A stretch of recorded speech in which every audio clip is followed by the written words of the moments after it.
Hello, hello. We are live with our fantastic cast of players today. Yeah. Well, welcome. Hello, welcome to Encounter Roleplay. Hello to everyone watching on Twitch. There's a bunch of you here today, and it's super awesome. And if you're watching on YouTube, be sure to join us here every Tuesday from 5 to 8 p.m. Eastern for the live show, because there's a lot of cool stuff to be said for watching it live. You get to know first for all the horror and madness that's going to befall these wonderful, charming people. Speaking of these wonderful, charming people, we're playing session 1 of Beyond the Mountains of Madness. So we're just going to go around the cast and crew, figure out who we are and who we're playing. And we're going to start off with the wonderful Renee. This side. Hi.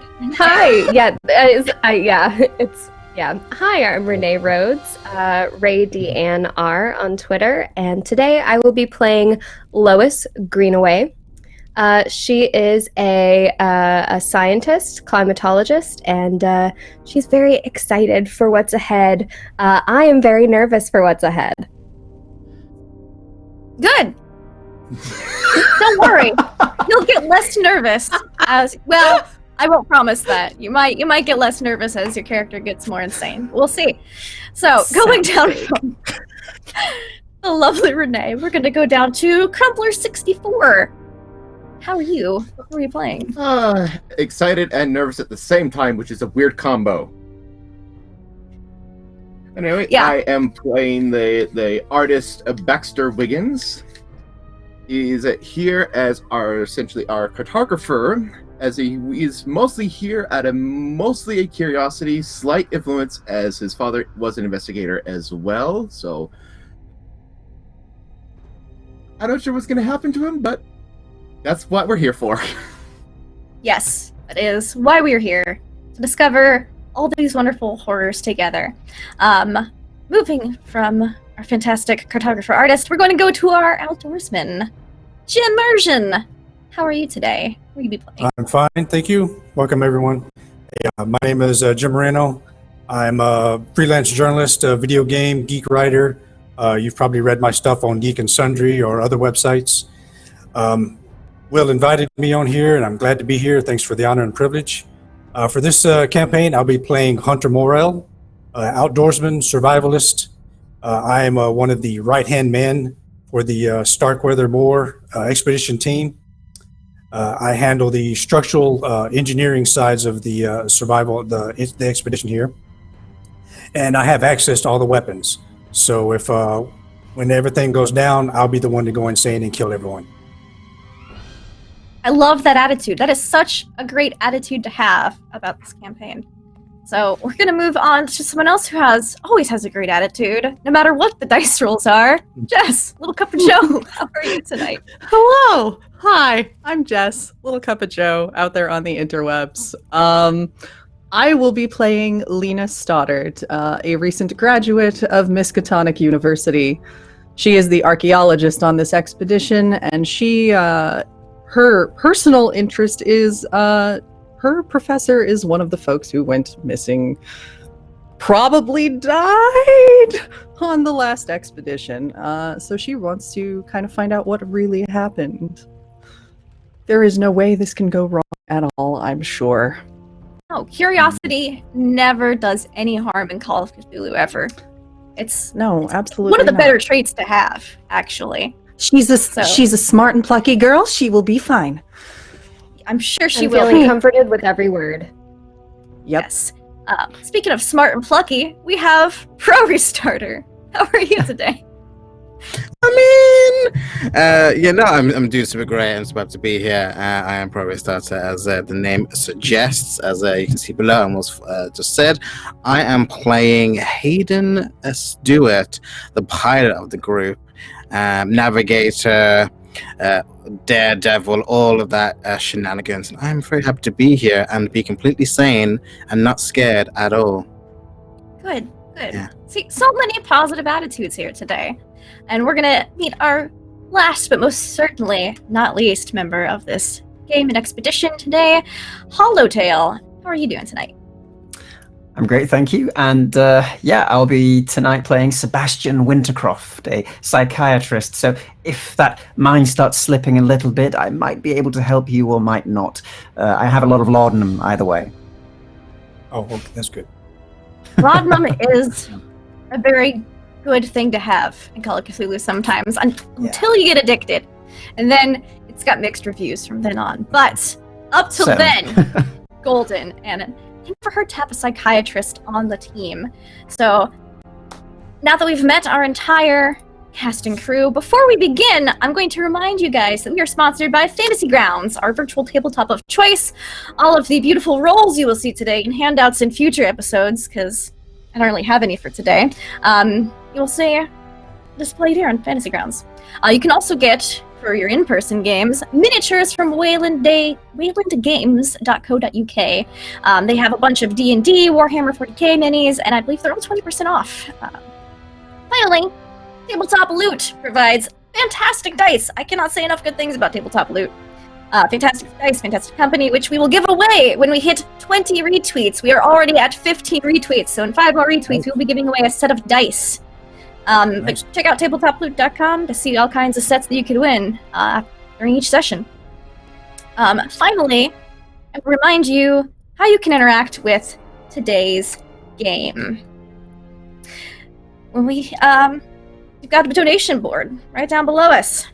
You can donate Nat 1s, Nat 20s, Wild Magic Surges, and this month's special table of pets. So there's a lot of fun stuff between all of those. And yeah, so we're going to begin. Before we get straight into the gameplay, we're going to just go around and talk about, basically kind of do a mini session 0 at the beginning of this game. So how each of you heard about this expedition, what drove you to want to join it, who else could you possibly know? We're going to try to make some connections between players, like who everyone might know beforehand, so that way when we get into the RP, you have some people to bounce stuff off of right away without having to feel like you gotta get to know everybody really good. So, I do believe that we have our 2 younger scientist ladies. I believe that these 2 know each other. How is that?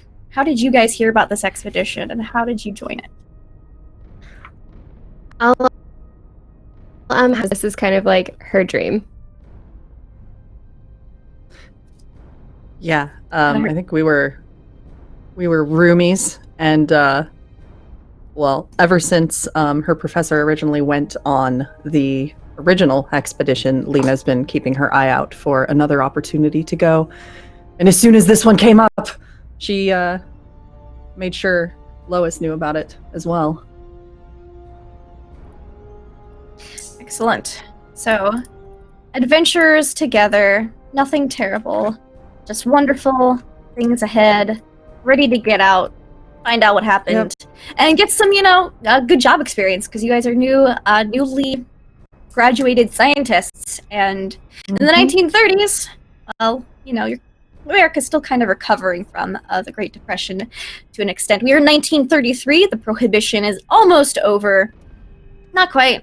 We're like 3 months away from that. Sorry, guys. But don't worry. You guys will hit Australia for a little bit, right before you pop all the way down to Antarctica to refuel and such, so.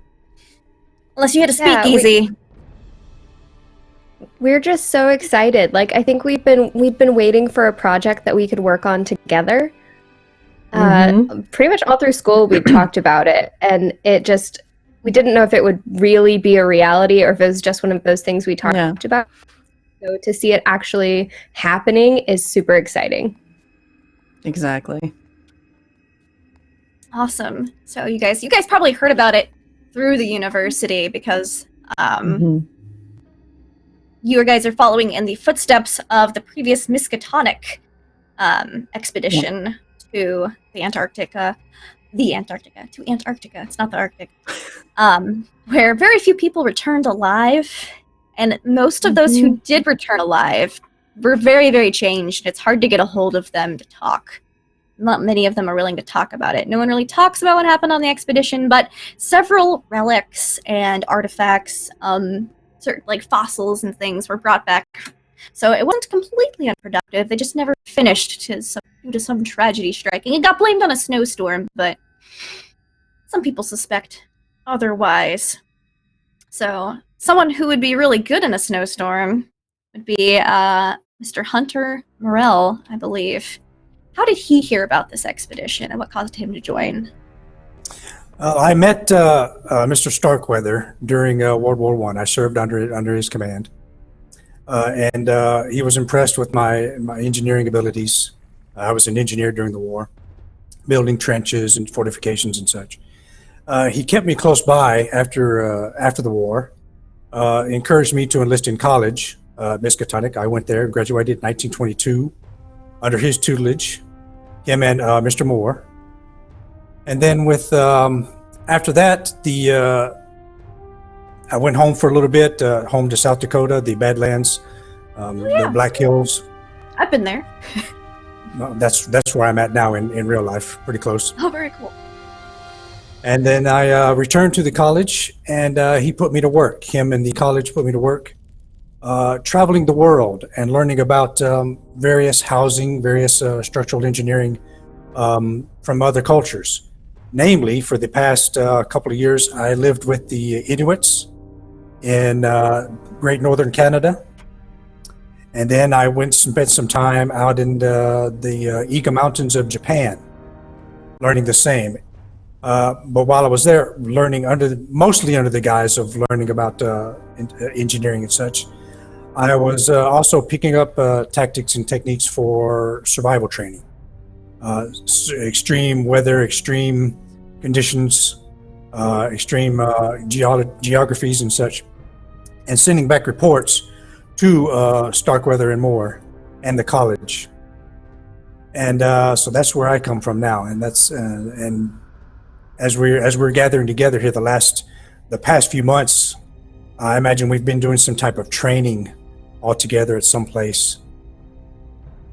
And so I've been filling those two on in what I've learned, and showing them replicas of how to build, of what kind of structures, protective structures we're going to be building down once we reach our common area.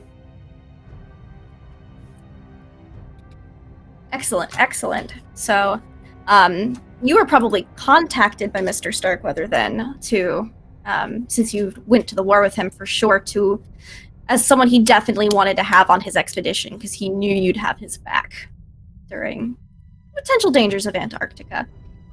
So, from what we served together in the Army, that's exactly what we were trained to do, and he helped me out a lot during that time. And I've been on all of his expeditions. I should probably add that also. I've been on all the expeditions he's been on. All of them. And so awesome. we know each other very well. I'm his current structural engineering team leader. I've got a team of probably 3 other students that will be helping us build our fortifications and such. Perfect. So you're going to be down with the flow, how this is supposed to go. You're going to be an awesome member for the other people to consult about details of the expeditions, how they typically go. You know the drill.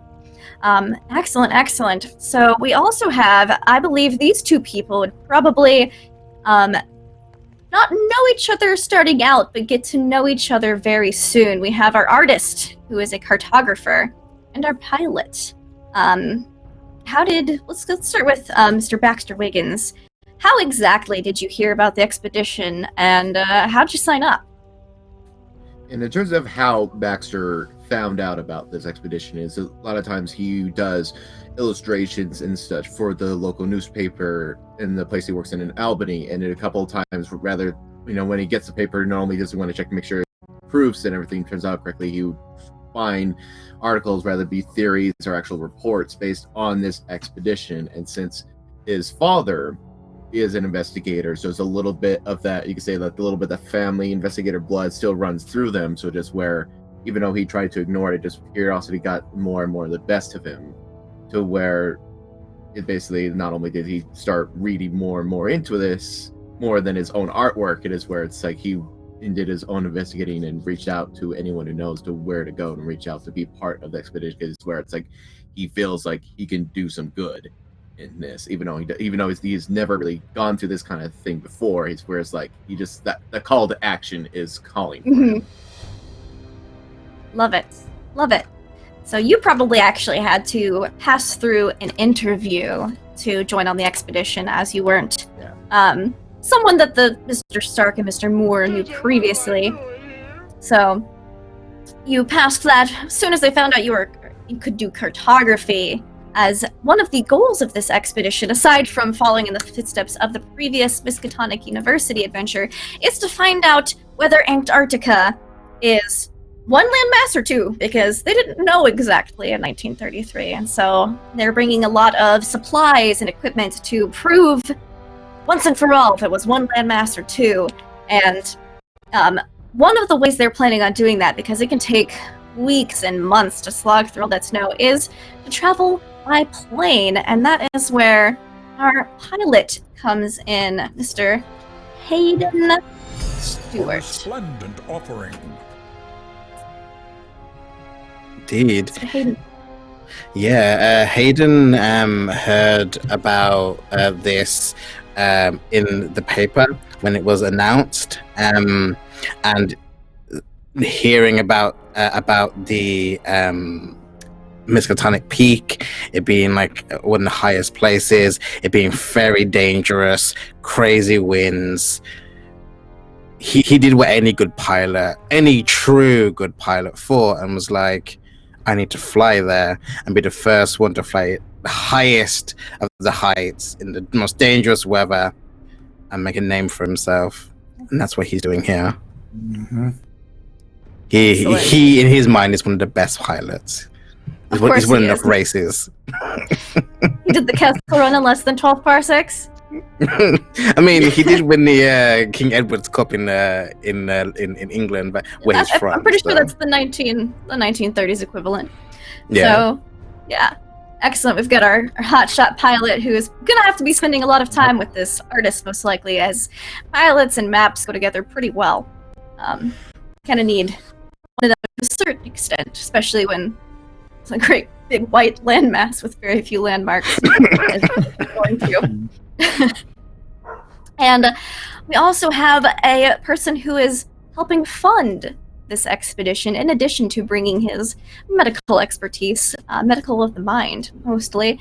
Sebastian Wintercroft, how did you hear about this expedition, and what made you decide to fund and join it? So, Sebastian usually is not very social of a man. He keeps to himself, he does his work, and of course most of that is talking to people. In his leisure time, he doesn't like to do this. However, unfortunately, in the past 2 years ago, his beloved wife, Emily Wintercroft, fell to disease and sickness. Unfortunately, he could not keep her alive, and he failed himself and her, as he sees it. She was having dreams many nights about snow and mountains and a distant cold place, and she was always wanting to explore this place in her moments of clarity she had in between the sickness that racked her mind. After he heard about the expedition to the Antarctic, it caught him that perhaps this is a sign for him to go along. With his now inherited wealth from his very, very wealthy wife, he has invested much of that money onto this expedition, seeing it as a way to perhaps live out her dreams. Mm-hmm. Also, he's pretty good as a doctor, so he thinks he can help them there. Yes.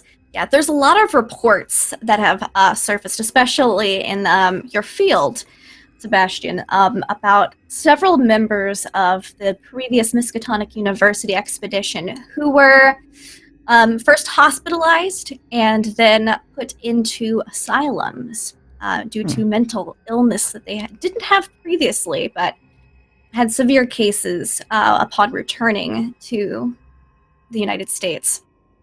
So you've probably not detailed files, but you've heard rumors, and so maybe it's something to do with the snow blindness out there, all the white. You're not sure, but good psychiatrist. It wasn't very difficult to persuade Starkweather and Moore, especially going like, oh yes, hell, let me help you fund this, to also agree to take along a psychologist. They thought it would be very prudent, even though psychology is still a rather new and somewhat dubious field in the 1930s. So, you all would know. I'm just going to go over some basic facts that general common knowledge in 1933. You guys have all been recruited over the past several months. The current month is September. You're all in New York City.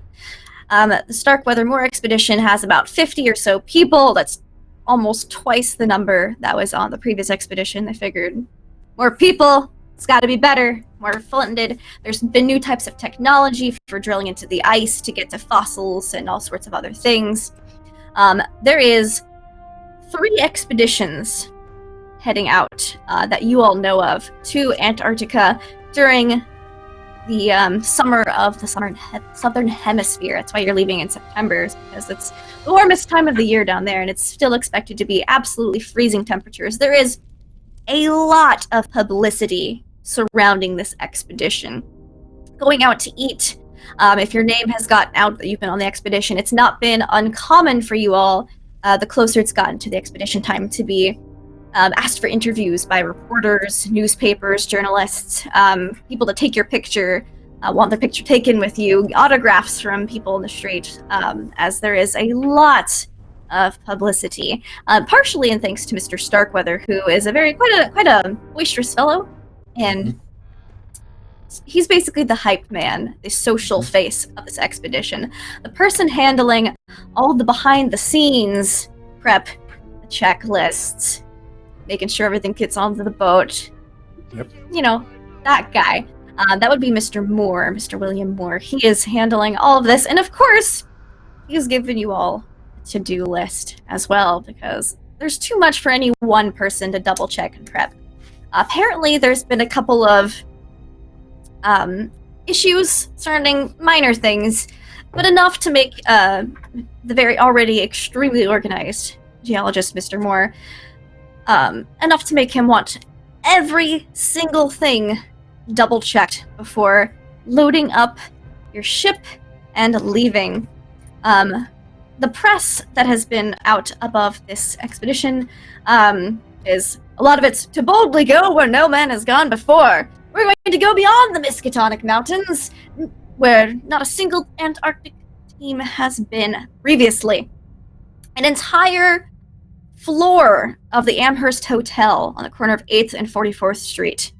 The entire 3rd floor has been reserved for members of the expedition. That is where you all are staying, all in New York City.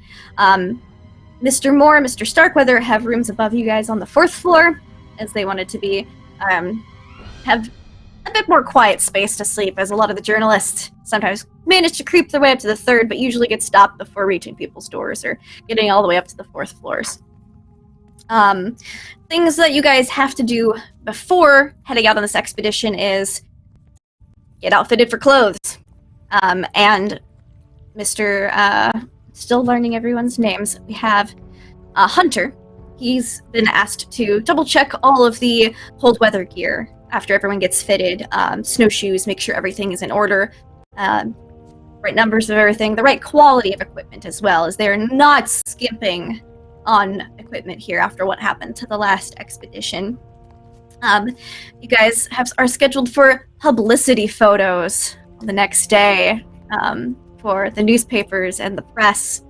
3 Boeing 247s and 1 Fairchild FC-2 have been ordered for this expedition, and so Mr.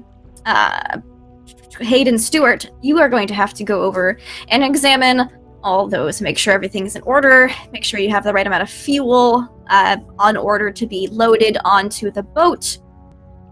You guys, let's see, we also have Mr. Cartographer, sir, Mr. Baxter. You are going to have to go over a lot of the navigational equipment. They want to make sure you have plenty of maps and supplies, everything that you need.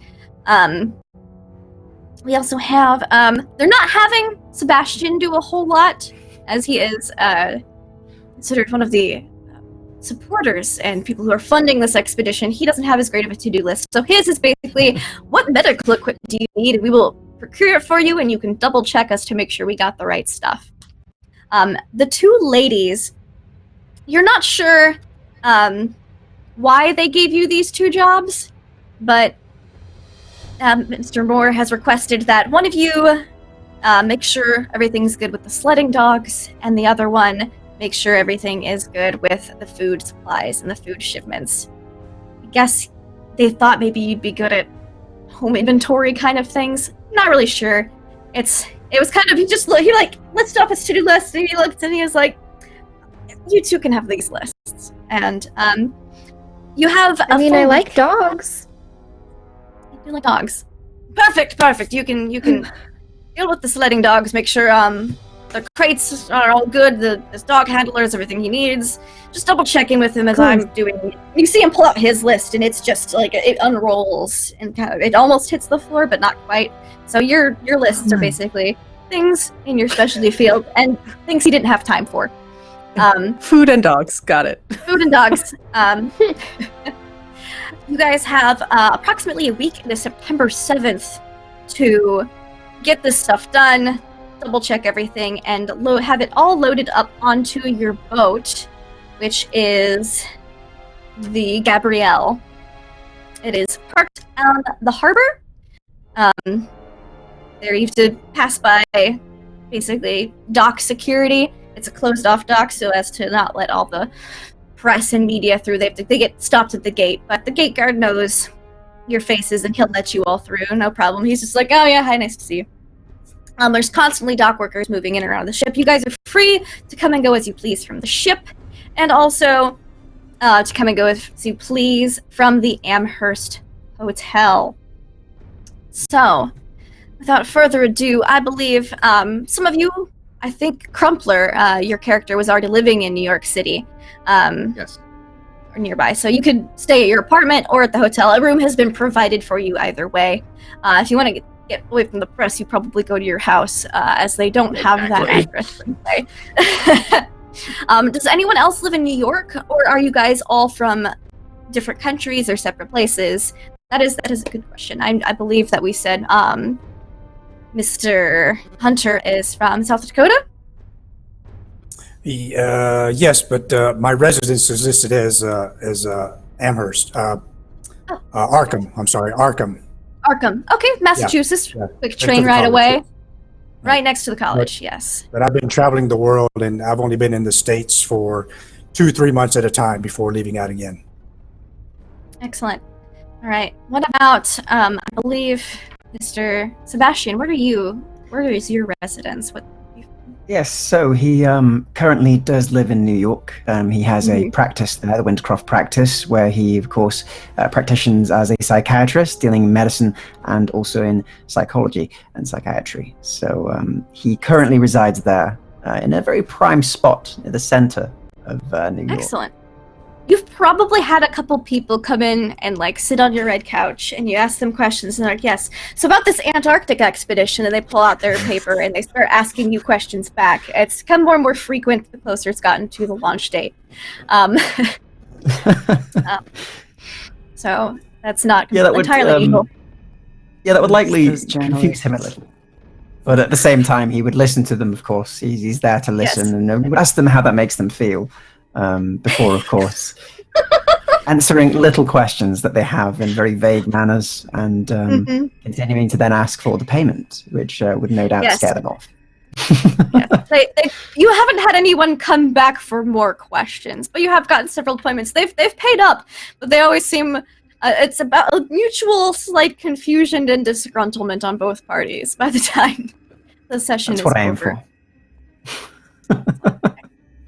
What about Mr. Hayden? Where are you from? Originally from London, the UK, but has been living in New York for about 2 years now, after coming in for the flight racing scene. Lovely. And we have our two lovely scientists. I believe you guys mentioned you were potentially roommates at some point. Don't know if that's still a thing. Where were you currently living? I imagine if we're that recently graduated from Miskatonic, we probably have been living in Arkham. Lena is originally from Cambridge, so she's not far from Arkham normally anyway. Lois is originally from Poughkeepsie, New York, and so it's not the city. So, but she is back in her home state for this excursion. So that is kind of nice. It's still a little bit of home, even if it's very different from home. But yeah, otherwise, been in Arkham, really recently graduated, just kind of was looking for in-between work and wasn't really sure what was going to come up until Lena found this expedition as an option.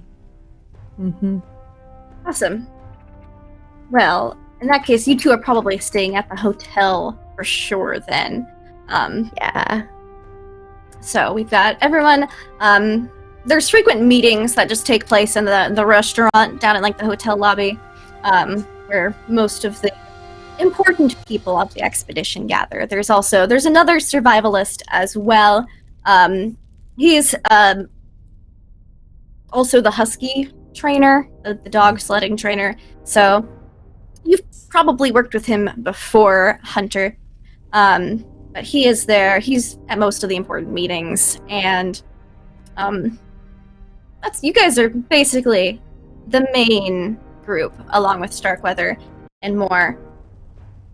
So you guys, every time like a camera flashes, Lois just gets a little embarrassed and kind of like. Yeah, it definitely happens more often than you'd like. What about Hayden? Is he Hayden's living it up. He's got his cigar. He's got his like aviator glasses, like just like hanging down. He takes every interview. Every single interview. Yes. With enthusiasm, I'd imagine. Oh, thoroughly. Yes, just like you've got the point from when you hear like the camera like being like the thing pulled back to posing, waiting just in time for the flashbulb. How does everyone else feel about the massive amounts of publicity that's just been increasing towards launch time? I think it's almost too much for Lena, but she's trying her best to handle it gracefully. She'll always take interviews and be very gracious with them, but and do photo opportunities. But there comes a point where, like, at the end of the night, she needs to just go and hide in the room for a little while. Understandable. I've seen this happen on all the expeditions before, so it's old hat by now. Pretty much got a checklist of from more how to handle these. But if I see anyone of the team kind of getting overwhelmed or too uncomfortable with everything, I'll step in and say something, probably offer some words of encouragement, kind of get them out of the position to make sure they stay level-headed. But otherwise, let them experience it. Let them learn the ropes, School of Hard Knocks and such. Yeah, like they'll figure it out. Hayden doesn't seem to be having any problems with it at all. So yes, yeah, keeping my eye on the flyboy pilot. Yeah, definitely. Yeah, Sebastian would be similar to Hayden as well. He would be sort of enjoying all of this attention, engaging in conversation with each of them, perhaps a little too long before moving on, and of course dressed in the finest suit that he has, wearing a very dashing hat as he walks through, trying to make sure he looks the best he can at all times. Very reserved. Yes. Like always the calm but dignified looking figure. What about our other...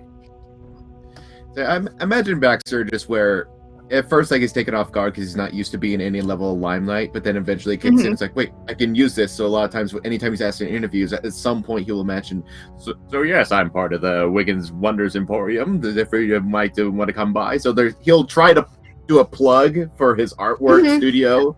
It's definitely increased in business, as this is in newspapers, not just in the United States, but you've heard back from a couple of your friends over the pond, Hayden, and they've heard about it. It's pretty much worldwide news that you all are headed out on an expedition. What about Lois? I mean, aside from just from the flash. Yeah, it's more that she's like kind of nervous. Like I don't know, that she hasn't had this much attention on her before. And so whenever she gets in interviews, like, you know, she kind of does the awkward wave at people when they seem to recognize her. And then once she's kind of caught in an interview, she does a lot of like nervous giggling. Which people think is adorable. Good. Because I just graduated from Miskatonic just last year, and it's really exciting. We're going to Antarctica. They're like, oh, Brandon, that's fascinating. That's so great. Also, if I could have you roll me a wild magic surge, Renee, donated by the lovely Frost from Fire, in Nice. fantasy. So, need you roll me that D10,000. And so Okay. basically, in Fantasy Grounds, you just /die 1D10,000. I'll throw it up in our chat for you. Wow.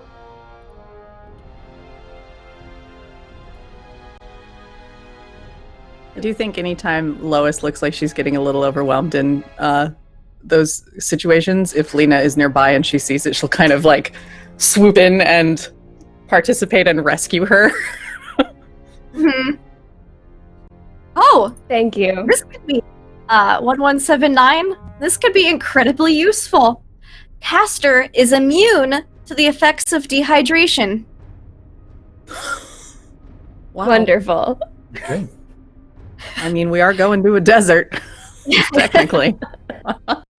So, congratulations. You should definitely mark that down so you don't forget about it. Thank you.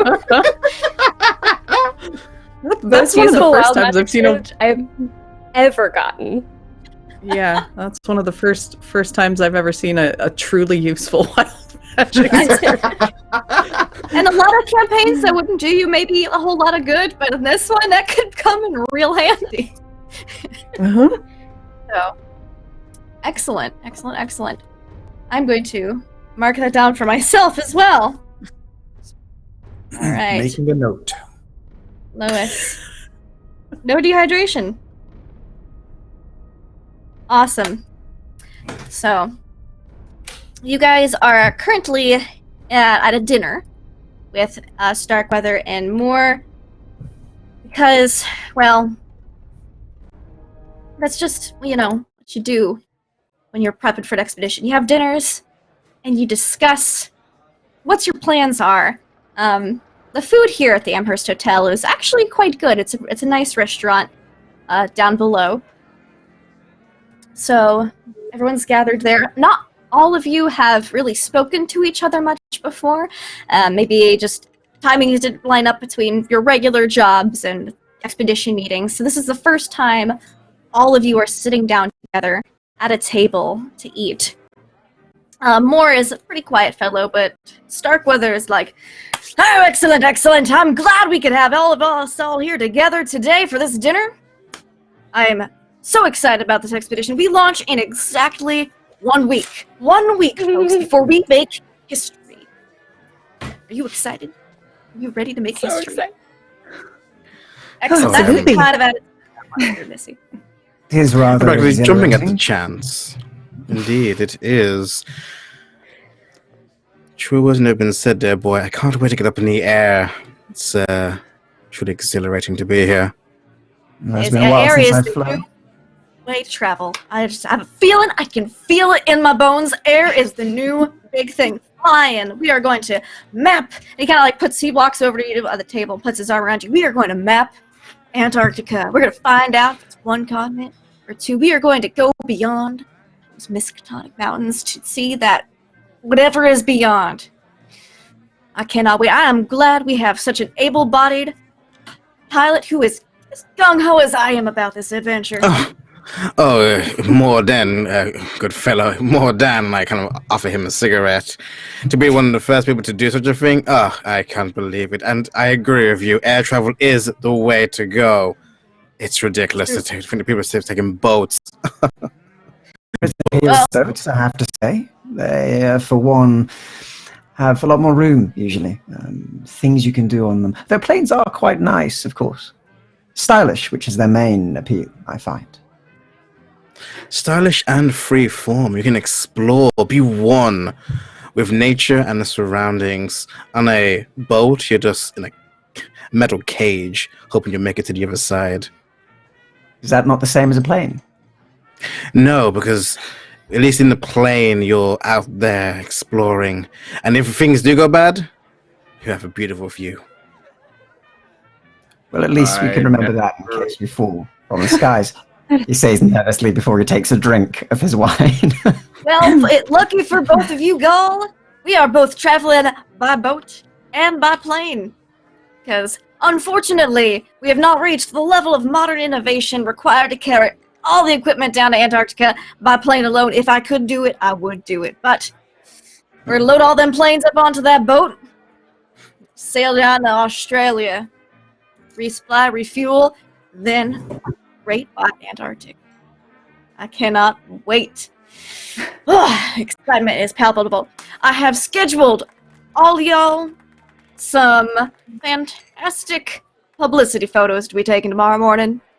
I've got the best photographer in New York City to take these pictures. They will be given to all of the press, all of the newspapers, and put it for auction for overseas press as well. You all are going to be incredibly famous. Sounds fantastic. If this expedition goes as well as I hope, also incredibly wealthy. That's exciting. It's going to be quite an adventure, isn't it? I'm so excited. Yes, it is, little lady. It most certainly is. Waiter, can we get another round of these buttery rolls? Whatever these things are, these lobster rolls. They are delicious. I believe we could all use another round of lobster rolls. Am I right or am I right? Crab legs, too. Certainly correct, sir. All right. At this point, while Starkweather is snapping at the waiter, Moore, who's a bit more reserved, kind of pipes up over his coffee. He's always drinking coffees, perpetually in motion, always doing something. Do any of you all have questions about the expedition? Preparations, things that we're going to be doing? Any questions at all before we load up and head out, so to say? I've given you all lists, I know, but any more specific inquiries? When he asked that question, I whip out just a small little notebook and begin taking notes on what everyone's answer is. Excellent. He kind of nods at you like, thanks, buddy. As far as medical supplies go, I believe we should be stocked up on the basics. As long as we have those, we should be good to, of course, deal with any injuries. In case of any broken legs and the like, it would be good to get some supports for those. Perhaps some crutches in case of injury. Yes, that's a good plan. I like it. I am rather interested into how crutches would work with the snow. Do you have any experience on this? Mr. Morrell, do you think we could put snowshoes on the crutches as well as... Yes, sir. We've got that handled. We have skis on crutches that work quite well. And actually, everyone would have been slightly trained on some of the equipment that were going to be used, how to use it, especially from regular gear and in full cold gear. You would have had some kind of training so you get the feel of it. Yes, very thorough as always, Mr. Morrell. Do appreciate you signing. I don't suppose I might ask a question. Of course. Have we determined exactly the trajectory, what our route across the Antarctic is going to be? Are we going to be looking at any of those old camps along the way? Yes, actually, that's an excellent question. You see, we're going to be making, so far the plans, he pulls out a few, basically a folder that yay thick, full of files and papers, and a couple things fall out and he picks them back up. And It's all organized. There's a lot of it there. Because we are going to be making 3 semi-permanent camps. One at the Ross Sea. That's going to be the aeroplane base camp. That's where we're going to be staging our flights from for the mapping and the terrain and the cartography, all that stuff. Also, near the old Percival, where we believe the Percival Lake site was, we're going to try to attempt to bring whatever remains that can be found of the former expedition back. And reports say that they had excellent progress in finding old relics or fossils and the like. Excellent. Right there on the... I see that. That's excellent news. I was rather hoping that we'd end up there. She kind of awkwardly goes to her drink and says Then, no more. Our third semi-permanent camp that we would like to establish would be the forward exploration. He kind of pulls out a hand. I'm showing the right sheet. Yeah, thank you. Forward exploration camp on the what we believe is a high plateau on the other side of the Miskatonic Mountains. There we can stage further explorations, but those are the 3 that we have in mind for now. Should be getting back. We're leaving on the 14th, in about a week from now. We should be arriving back here in the States, or at least leaving Antarctica around February 1st. So, I see. plenty of time. Splendid. Wonderful. Sounds brilliant to me. I must. I have a question. Oh, no. You first there, fellow. No, you first. You first. Oh, thank you. I had a question. I was wondering, since we are using the old campsites, I haven't quite seen it yet, but am I going to be given exact coordinates of a already established landing field? It's Antarctica, my good man. If there was a landing field 3 years ago, with the last expedition, it's most likely covered with new fallen snow and ice, at least very weathered. We've been told you're an extraordinary pilot, so I shouldn't think that'd be too much of an issue for you, I hope.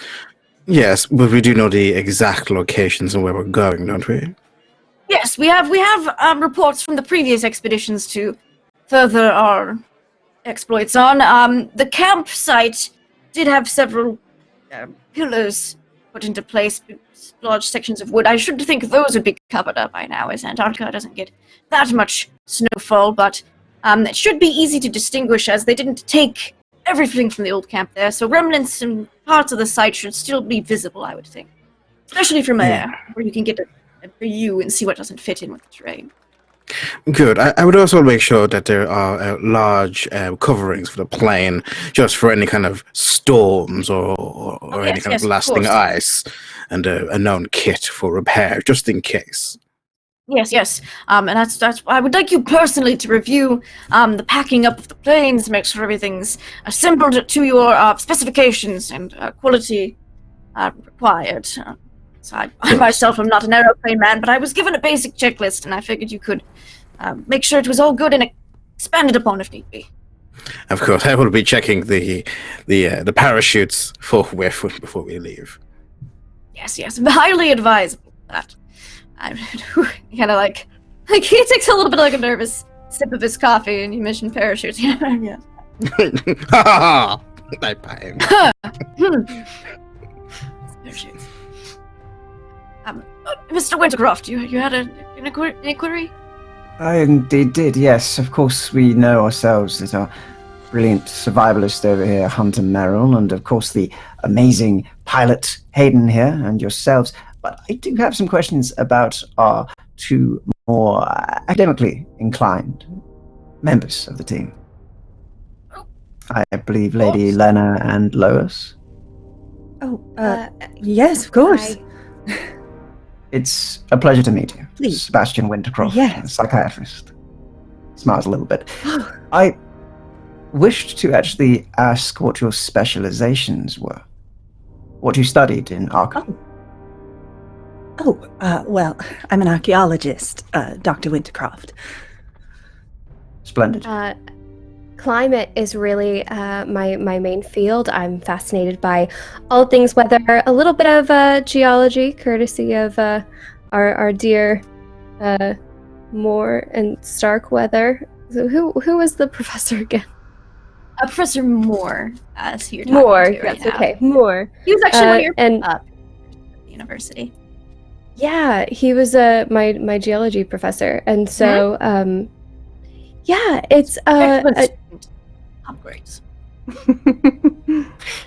I like to think that the untapped climates of the world are the ones that will have the most for us to learn from, and Antarctica is the biggest of those, whether it's 1 or 2 land masses. That certainly makes sense. I can see that would be valuable. I wouldn't be so against comparing notes once we journey so far, if you both would be up for that. I'm always for learning new things, you see. I'd be very curious to see what absolutely. you speak on. She Brilliant. holds up a Certainly. notebook where she's been taking notes through this entire conversation and just listening avidly. Delightful. Good listener, he says and smiles a little bit, kind of looking over the book for a moment, assessing something before he nods. Well, that would be all from myself, of course, but thank you for indulging me. Certainly. Miss Greenaway and Miss Stoddard were top grades at Miskatonic University. They graduated, and I'm very glad I could convince them to come onto this expedition. I certainly I can needed no agree with that. convincing. I'm interested to continue Dr. Lake's work. He was my professor, after all. Yes, I he see. was, and a good man at that. It's such a shame he never returned from the ice. But, Yes, but I feel he was definitely on to something, and I'm very interested to find out what, if anything, he found there. one of the Really? we think Really, it's an honor to be here. We have so much to Yes. learn. I'm so excited about all we can learn about this new, well, not really new, but unexplored continent. That's one of the failings, I think, of the first expedition, aside from the fact that they didn't bring terribly many people, is that they didn't really have as many broad fields of scientists on their study. Here we have a climatologist, an archaeologist, myself as a geologist, psychiatrist, through cartographer. They feel like they specialized a little too much. We needed a broad study before you can really narrow down on the specialities. That makes sense entirely. Yes. Speaking of which, there are 2 other expeditions headed out to Antarctica at the time. We may run into some of them while we're out there on the ice. One of them is the, I believe, Ellsworth expedition. Dr. Lincoln Ellsworth. However, he doesn't plan to arrive until January, I believe. So we'll be getting a leg up on him in terms of exploration and discovery. The other one is Barsmeyer Falcon expedition. Now, I don't know too much about them, but they're very eager to get going, but we're still ahead of schedule than they are, so I don't believe they're leaving for another week or 2, so I have to get a move on to beat them to all the good discoveries, but we should be making a good time, as long as everything checks out on the boat. Yes. Very well. That does explain my other question I had, which was, of course, of the man with very sharp eyes and many pencils. A cartographer. Brilliant. Always good to have. I must say I'm Right. excited for this. I am excited Yes, about my indeed. good friend. Yes, I'm excited to explore new things and going down in the history with all of you delightful people. It's going to be amazing, magnanimous. Good word for Yes. Definitely one for the history books, indeed. Now, it's getting a bit late for me, so I believe I'm going to be retiring with some paperwork to check out for the morning. If you need anything from me, Mr. Starkweather, we will be up, of course, on the 4th floor as usual. And I will leave you all to yourselves for the evening, and I will be checking in on you throughout the next coming days to make sure everything is good to go. Very well. Night. Yes, of Good course. night. Good night. And you notice that Mr. Starkweather never came back from harassing the waiter as he's talking to 2 journalists at another table and being very loud and boisterous over there. And Moore kind of has to go over and drag him away to make sure he gets enough rest before the expedition. Leaving you all with your to-do list at the table. It is dinner time. Is there anything you would like to do, or are you all just going to retire to your respective places for the evening? I think Hayden is going to go check on the plane and just kind of look it all over. He's very thorough when it comes to these kinds of things. So he likes to make sure everything is done, the I's are dotted and all that stuff. Yes. It's very important to have all them I's dotted. So you're gonna go check on the plane. You get to the hangar, and you see that they actually kind of have to disassemble it to a certain extent, at least the larger planes, to get them packed into crates for safe shipping, as you don't exactly want to have them all just laying out on the dock for a month of travel on the sea. It's not good for them. So you see a group of locals just kind of packaging them up, and they see you come in, and they're like, "Oh, hey there, Mr. Stewart, the Mr. Stewart, you're that pilot who did the thing. But you got in London." Indeed, I am. And I get a cigarette and smack the case and kind of pull it in my mouth. You, what's your name? My name's Billy. Billy, that's Billy a Jones. good name. It's a good name, Billy. Tell me, you've foreseen all of this? I mean, no, it's crazy. I hear that these planes are going to Antarctica. All the way down there. It's crazy. All the way down there and back. Gonna be freezing my chaps off, but when I come back, it's gonna be more than warm for the fame and glory. Oh, for sure. Do you want to look at the planes and all that? Make sure everything's hunky-dory?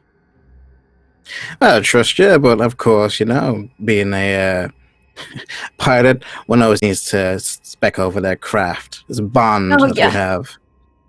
Of course. Here's the 3 ships.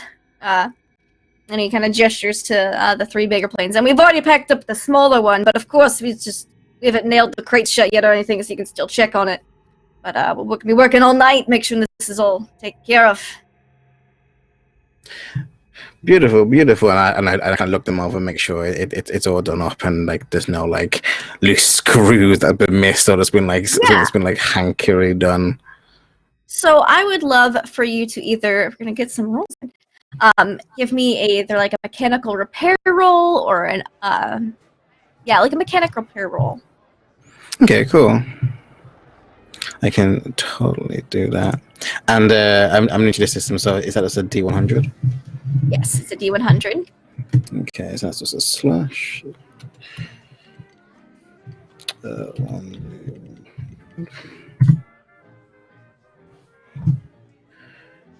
It's just slash space, right? D100. It's slash die DIE space 1D100.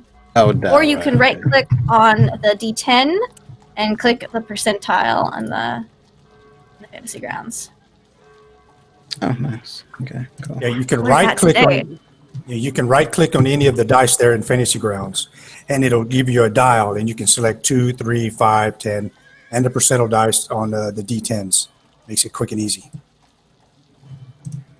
Let's see here. Oop. So you're new to the system. No problem. We're all learning. We all learned something new today. That do it. Oop, that didn't do it.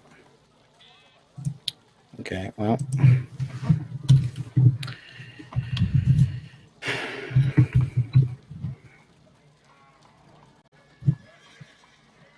If you could just do that for me, that's why I figured this out. Sure It's not thing. working for me. Finagle I trust it. you. Boop. Oh, well, you got a critical success. You got a one. Always get the DM to roll. New rule. So, From the cards. with a First one, roll of the night. my rolls have been hot today. I rolled some test rolls in there earlier, and I got a 16 and a 23. I was like, I sure hope they don't have to fight me tonight. Keep this So- rolling for me for the rest of the campaign. With a critical success, you see that these guys have been, that they packaged up the first smaller plane, A-okay. None of the screws appear to be loose. But you can tell that they're not going to be done packing this thing up until probably tomorrow afternoon, as they have 3 more to pack up. You do notice on one of the larger planes that they're kind of disassembling something slightly incorrectly, and you're able to correct them. So you should probably double check them once they're all completed, just to make sure. But it seems to be sufficient so far. Okay, so yeah, I just look it over this, and I take that as a no, and I just say, you know what? If you do a good enough job, tomorrow morning when I'm gonna come check it all out, I'll more than happy to give you all a headshot, even sign it for you. Oh yeah, that'd be great, Mr. Hayden Stewart. That'd be just real grand. We'll work all night on this right here. Well, all right then, and I'll like tip him like $1. Unexpected, but he definitely pockets it. And they work with even more enthusiasm than they were. Yeah. You kind of saw like you walked into the hangar and one of them was kind of like, just toss me the hammer or whatever. They're real nonchalant. Now they're actually enthusiastic about Nice. getting this done. I am not broke.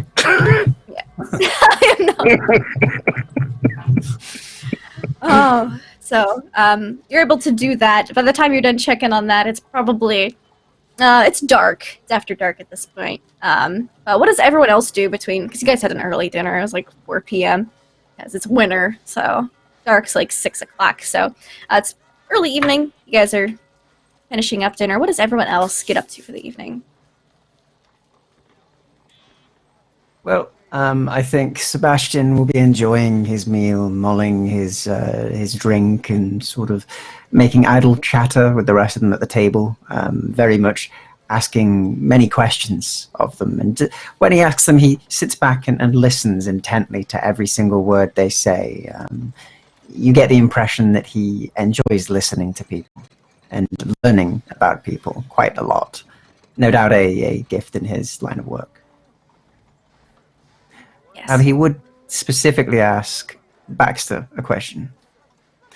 As he would kind of look over to him and lean slightly on the table and go, "So when was it that you found you had a love for cartography? Is there any other arts you were interested in at all?" Well, it is quite simple. I've been known when I got out of the war. I've been known that I had a steady hand, and it was where I practiced through many paints, many different levels of canvas, and it is where I first started as many just do cartoons. I tried it drawn exactly from life, and it's where it kind of took off from there to where it just kind of evolved to where I started getting more and more requests in terms of doing the ways of map layouts, which just levels of details from simplified to city layouts. And in a way, it's just like, it's still art to me, even though it's information to others. So just where it's like, I was still able to use my love for being able to bring life to a canvas, but it's just where it became a lot more informative rather than just drawing, cartoons of the president and so on. Well, what is truer to life than the layout of a location, of course, he says and smiles a little bit. I can understand that, but I would be interested in seeing some of your earlier paintings that you spoke of. Certainly. I have the keys to my studio. I can easily show you around. Sounds like a good idea to me. About the rest, would you enjoy joining us, or do you perhaps wish to... Or what are you wanting to do for this evening? Well, I Lena will won't be kind of able look to over sleep. to Lois. well, I think we've already taken care of the dogs and the food, and we don't seem to have much else to do with our time. She smiles, but it's a tad strained. She would have liked to have done more helpful things. So we seem to have a luxury of time to spend. Since we're going to be spending a lot of time together, perhaps we should go along. Of course. Yeah, absolutely. And I would love to see your art, Baxter. That would be fascinating. It's simply an honor. I'm not used to have many eyes on my work other than just people who just look at the cartoons in the paper, so it's at least it offers the cartoons. It's what pays the bills. I just do what they request. You know, when person requests, you got to do what they say, and it's getting pretty tedious at this point. It's just like, draw this person with big head, but in a car, but with a gun. And I'm just like, okay. Oh my. It's what it gets eyes on the paper, so it's Of course. it's more Yes, like it's everybody not loves a less good cartoon. fun. But of course, and plus it's a fun thing about cartoons. You don't have to worry about your hands being just right or anything. You can just go off the wall. Certainly sounds interesting. I'd love to go once you're finished with your meals then. Of course I can wait. Not like we have anywhere else to go aside from the Antarctic, of course. That's true. Yeah, no. I think I'm nearly done here. How are you doing, Lois? Oh, I'm done. I'm just. It'll be good to do something. I don't think my mind is going to stop moving, at least until we're on our way. So maybe if it stops then, I don't know. So yeah, let's go. Let's do something. Occupy ourselves. Get to know each other. We have a quite the adventure ahead. Indeed, and we're going to have quite the voyage. Well then, Mr. Baxter, would you like to lead us to your studio? Gladly. Do we have like a form of transportation to get to Albany? Oh, sure. Yeah, it's New York City in 1933. There are taxi cabs aplenty. I'm sure Mr. Wintercroft even probably has a car. Yes. Probably even a Maybe he would have. driver. Yeah, I believe he That would should have a surprise driver. me. I imagine his loyal butler, Bertie, would of course be around with the car ready if he so wishes. Yes, just out front, just valet parking, that kind of thing. Brilliant. We should. Now, how is Bertie? What's his personality like? Bertie is, he's a rather nice man, a little bit abrasive at times. He's got a very strange sense of humor, very blunt and to the point, so much so that many people can't even tell he's joking half the time. But aside from that, is very friendly to new visitors, of course, but is very opinionated man, and in his older age is becoming quite the grump. That is, however, why Sebastian keeps him around. It's delightful to have that to offset any other occasion. Excellent. And so he's out, of course, just waiting out front of the car by the time you guys emerge from the restaurant. What was Mr. Hunter Morell doing? Is he going along with the people to see the paintings? Or what is he up to this evening? No, I've been listening to conversations, taking my notes in general. And as everyone exits the table, I just sit quietly and wait. And then after everyone has left, up to this point, I've been eating just a generic ham sandwich is what I ordered. And so I help clear the plates just a little bit.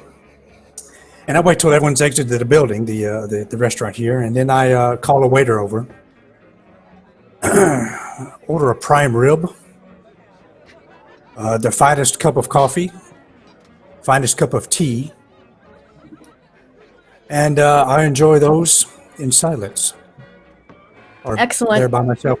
With I refill Yes. my pipe and had myself a good little meal. Yeah, being a member of the Starkweather Moor expedition, you are even able to get, rather than in the more busy and loud restaurant, you're able to get like a small table in the lounge area of the hotel to enjoy your meal and even more quiet. Let's have a nice evening of relaxation. So, the rest of you head out to Mr. Wiggins' studio. Why don't you describe what that looks like as we approach the outside? What does your studio look like? Is it in a shared building with like a bunch of other kind of businesses, or is it its own little it's place? definitely in a shared building, and it's where it's just basically a makeshift sign in front of his doors. It's wonderful Wiggins Emporium. As you can tell, it's something he made himself. Doesn't look real official. Just something he had to make, and he's able to turn the key, opens up. It almost like a dusty smell. It's an artist. They worry about their work more than their cleanliness. Mm-hmm. As he also was not expecting guests. Lovely. So you all enter into Mr. Wiggins' studio. What is your impressions? Just as you kind of walk into this place. I think Sebastian, first of all, as he sort of opens the dusty cavern of a studio, would step back a little and sort of pull his coat a little tighter so that he doesn't get dust on his suit, and would wait for a moment. And once the dust has settled and he's very much satisfied with that, he will then step forward, but cautiously. His suit is very expensive, and he doesn't think he'll have time to get it properly cleaned before they go. Of course. All right. What about the two ladies?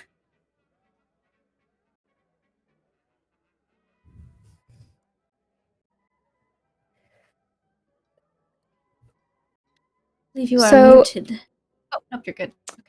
Yeah, I think it's more just like at this point, Lois is taking everything in. And it's all just like everything especially from where she's at, kind of emotionally, it's wide-eyed wonder. She's just kind of on this riding this like high, excitement high. So everything is like taking in detail with just like wide eyes and a grin on her face, and just enjoying. Awesome. Yeah, I think Lena is stepping in after the others and taking in, and kind of her eyes are almost immediately going to whatever art she can find, and she seems to be looking at it with a very careful, interested eye. What kind of art is on display? So right now, it's just like there are like a lot of them are just portraits of whether just like families or couples that he has done. They're either incomplete or just something that he's able to make a copy of. So, like the first one he ports is one he shows of his father, which is like you see this man like wearing a top hat, a fine suit, but he has like long white hair that's like walrus like mustache, mutton chop like wings. You can definitely tell like a very, very hairy man, but he looks like a very dignified. And he just like points to us like, "This is my father. You need to say he's the one that inspired me to take part in this expedition." Interesting. I know, funny looking fellow. I know. Not at all. They invented the razor, but it does not want to admit it exists. I do not believe any razor could tame those. Indeed. I like you. Thank you. I'm growing rather fond of you. I must say, this is interesting that your father inspired you to go on this expedition. Why is that? Well, he's usually the kind of man that wanted to push his beliefs, what things he have done in the past towards me, and just because he essentially, I could tell, he was the kind of man who wanted to see me have the same level of success as him, so through his eyes, investigation was the right way. Not fight in the war, not become an artist, so we kind of had a falling out. So I'm actually from halfway Oregon. So I basically, after falling out, I wanted to be as far away from him. And needless to say, as far as you go, you can't run away from blood. Yeah, you've made it quite far. That is quite a distance you've gone.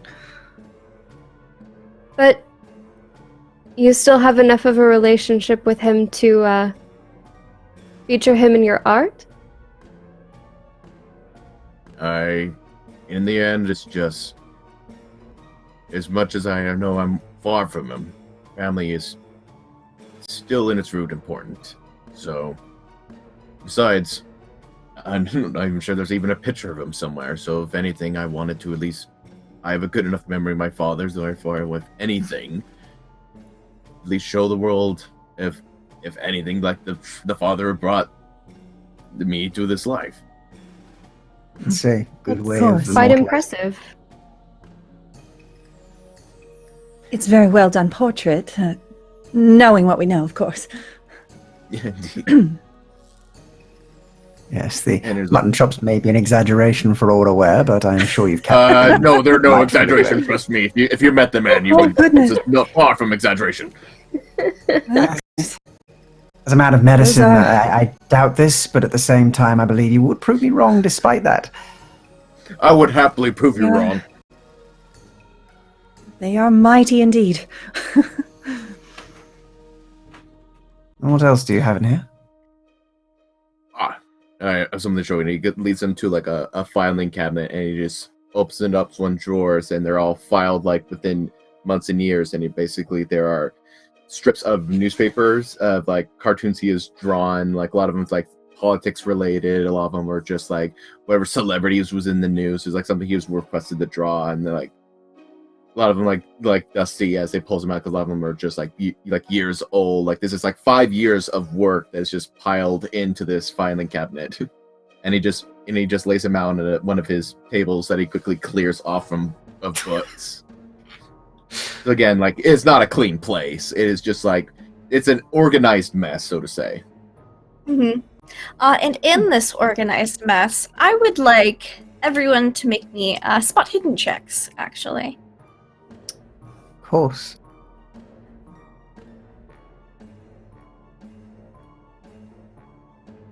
Just see what's laying around.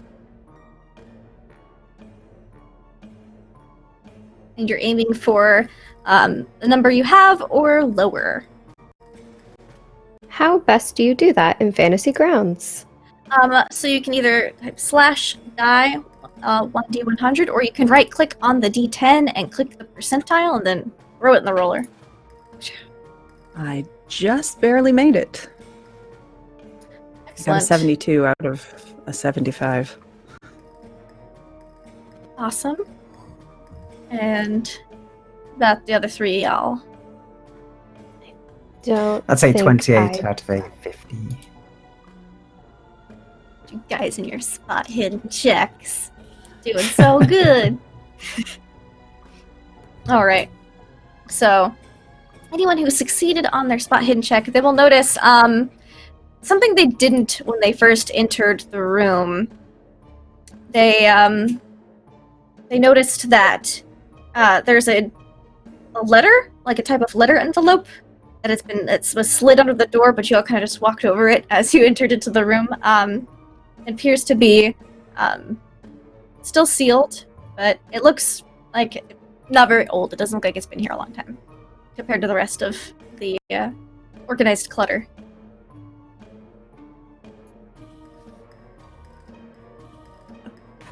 What's that?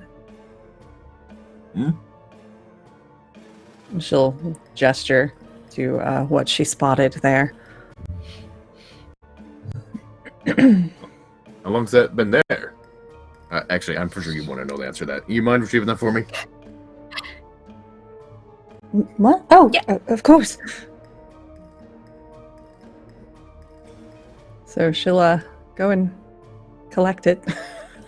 It is Bring it very over. flowing penmanship on it. And it says to Mr. Baxter Wiggins, and there's no from on it. On the envelope. You open up the envelope. It appears to be from a Nicholas Rorik, who you would definitely be familiar with, Sebastian, as he is a wealthy philanthropist and artist. Baxter, you would have heard of this person, but I don't know if you'd have met. He is a world-famous painter and sculptor, an actual world-famous painter and sculptor. And in 1933, he's done all sorts of auctions and stuff for charity, especially following the Great War. He's a very well-traveled man, traveled all across the world, but he has written a letter to Mr. Wiggins. It's addressed, it says, "Dear Mr. Baxter Wiggins, I have heard you were headed onto an expedition to Antarctica. I would love, as an artist, I am very jealous of this opportunity you have and would love to speak with you about it sometime. I also have a document which I'm supposed to give to Mr. Starkweather or more. However, I have been unable to reach them due to the massive amounts of press that I've been about lately. So perhaps we could meet up for coffee or tea tomorrow afternoon, and then there's the address of a cafe."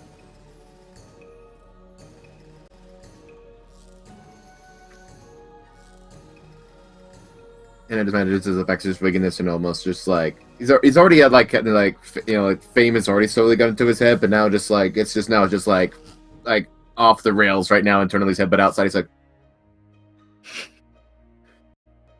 apparently I have arranged a meeting for tomorrow. Interesting. And who would this be with? And he just lays the letter out for everyone to see. Mm-hmm. This is not a secret. He's not willing to share.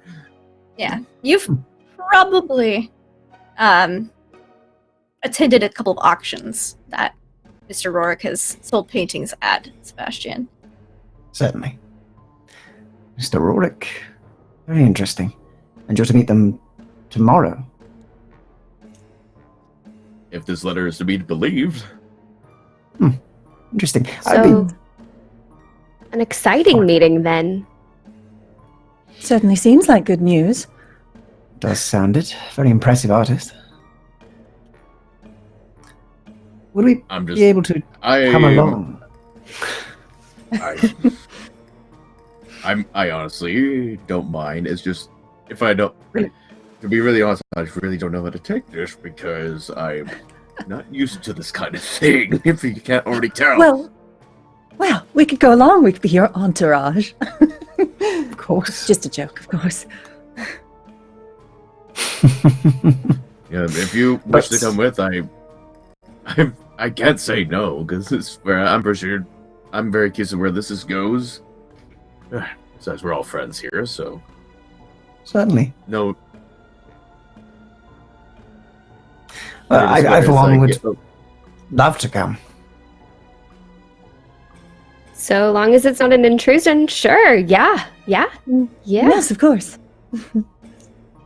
We may want some more representatives, of course, from Starweather and more. Perhaps we could bring Hunter and Hayden along with us. We can all bond together, so to speak. Well, we are going to be spending quite a lot of time with them. We might as well bring them along.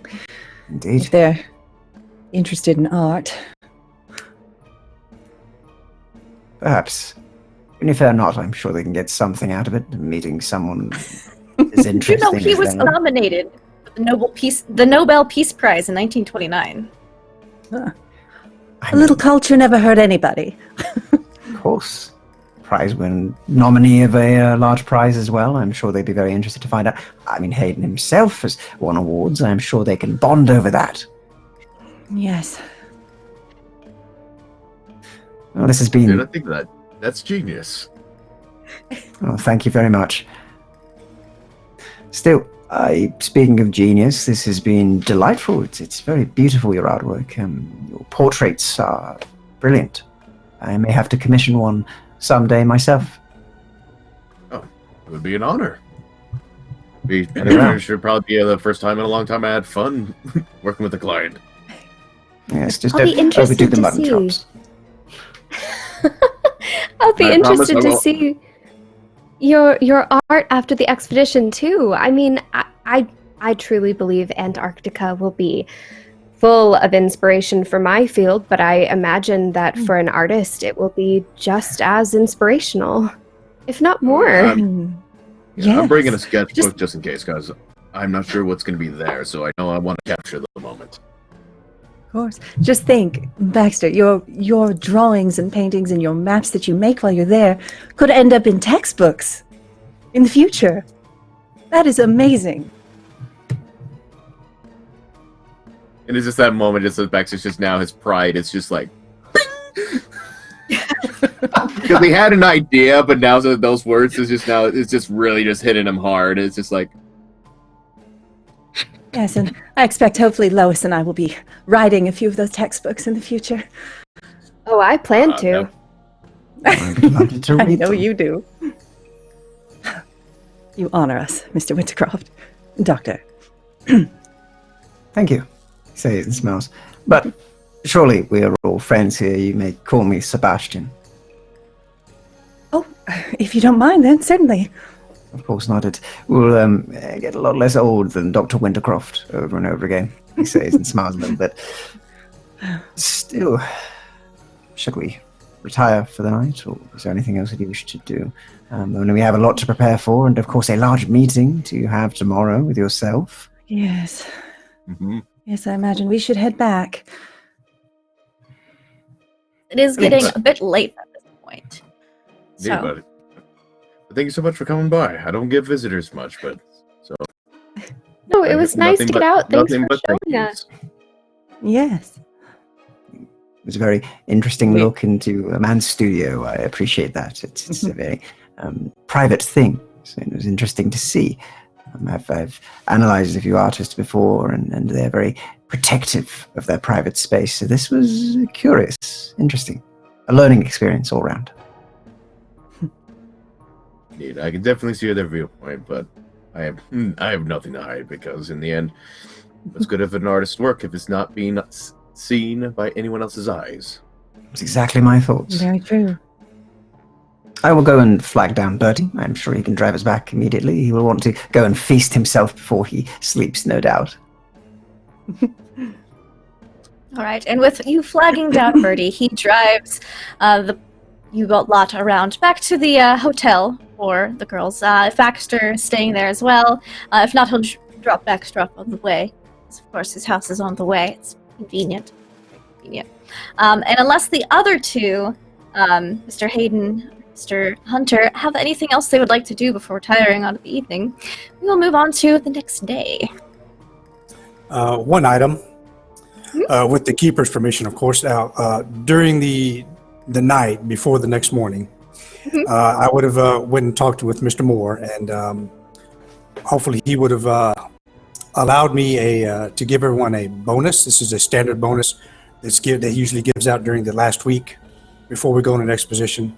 $500 free cash that everyone wakes up to in the mail when they're in the morning for that last week.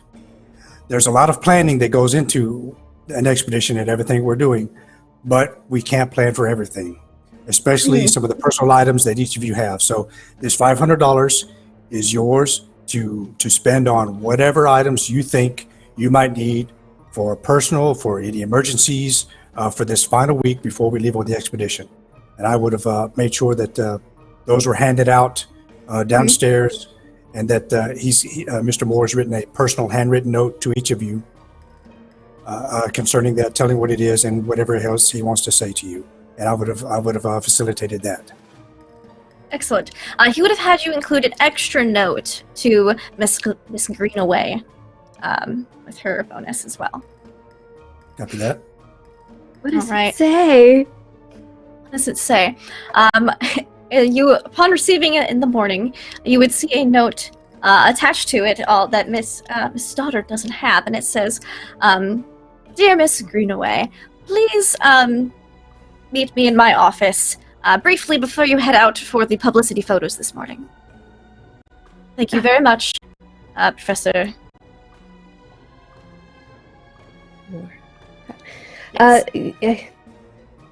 Sure.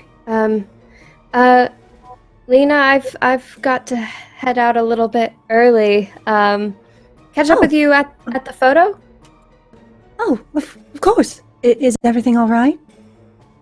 I think so. I can't imagine why it wouldn't be.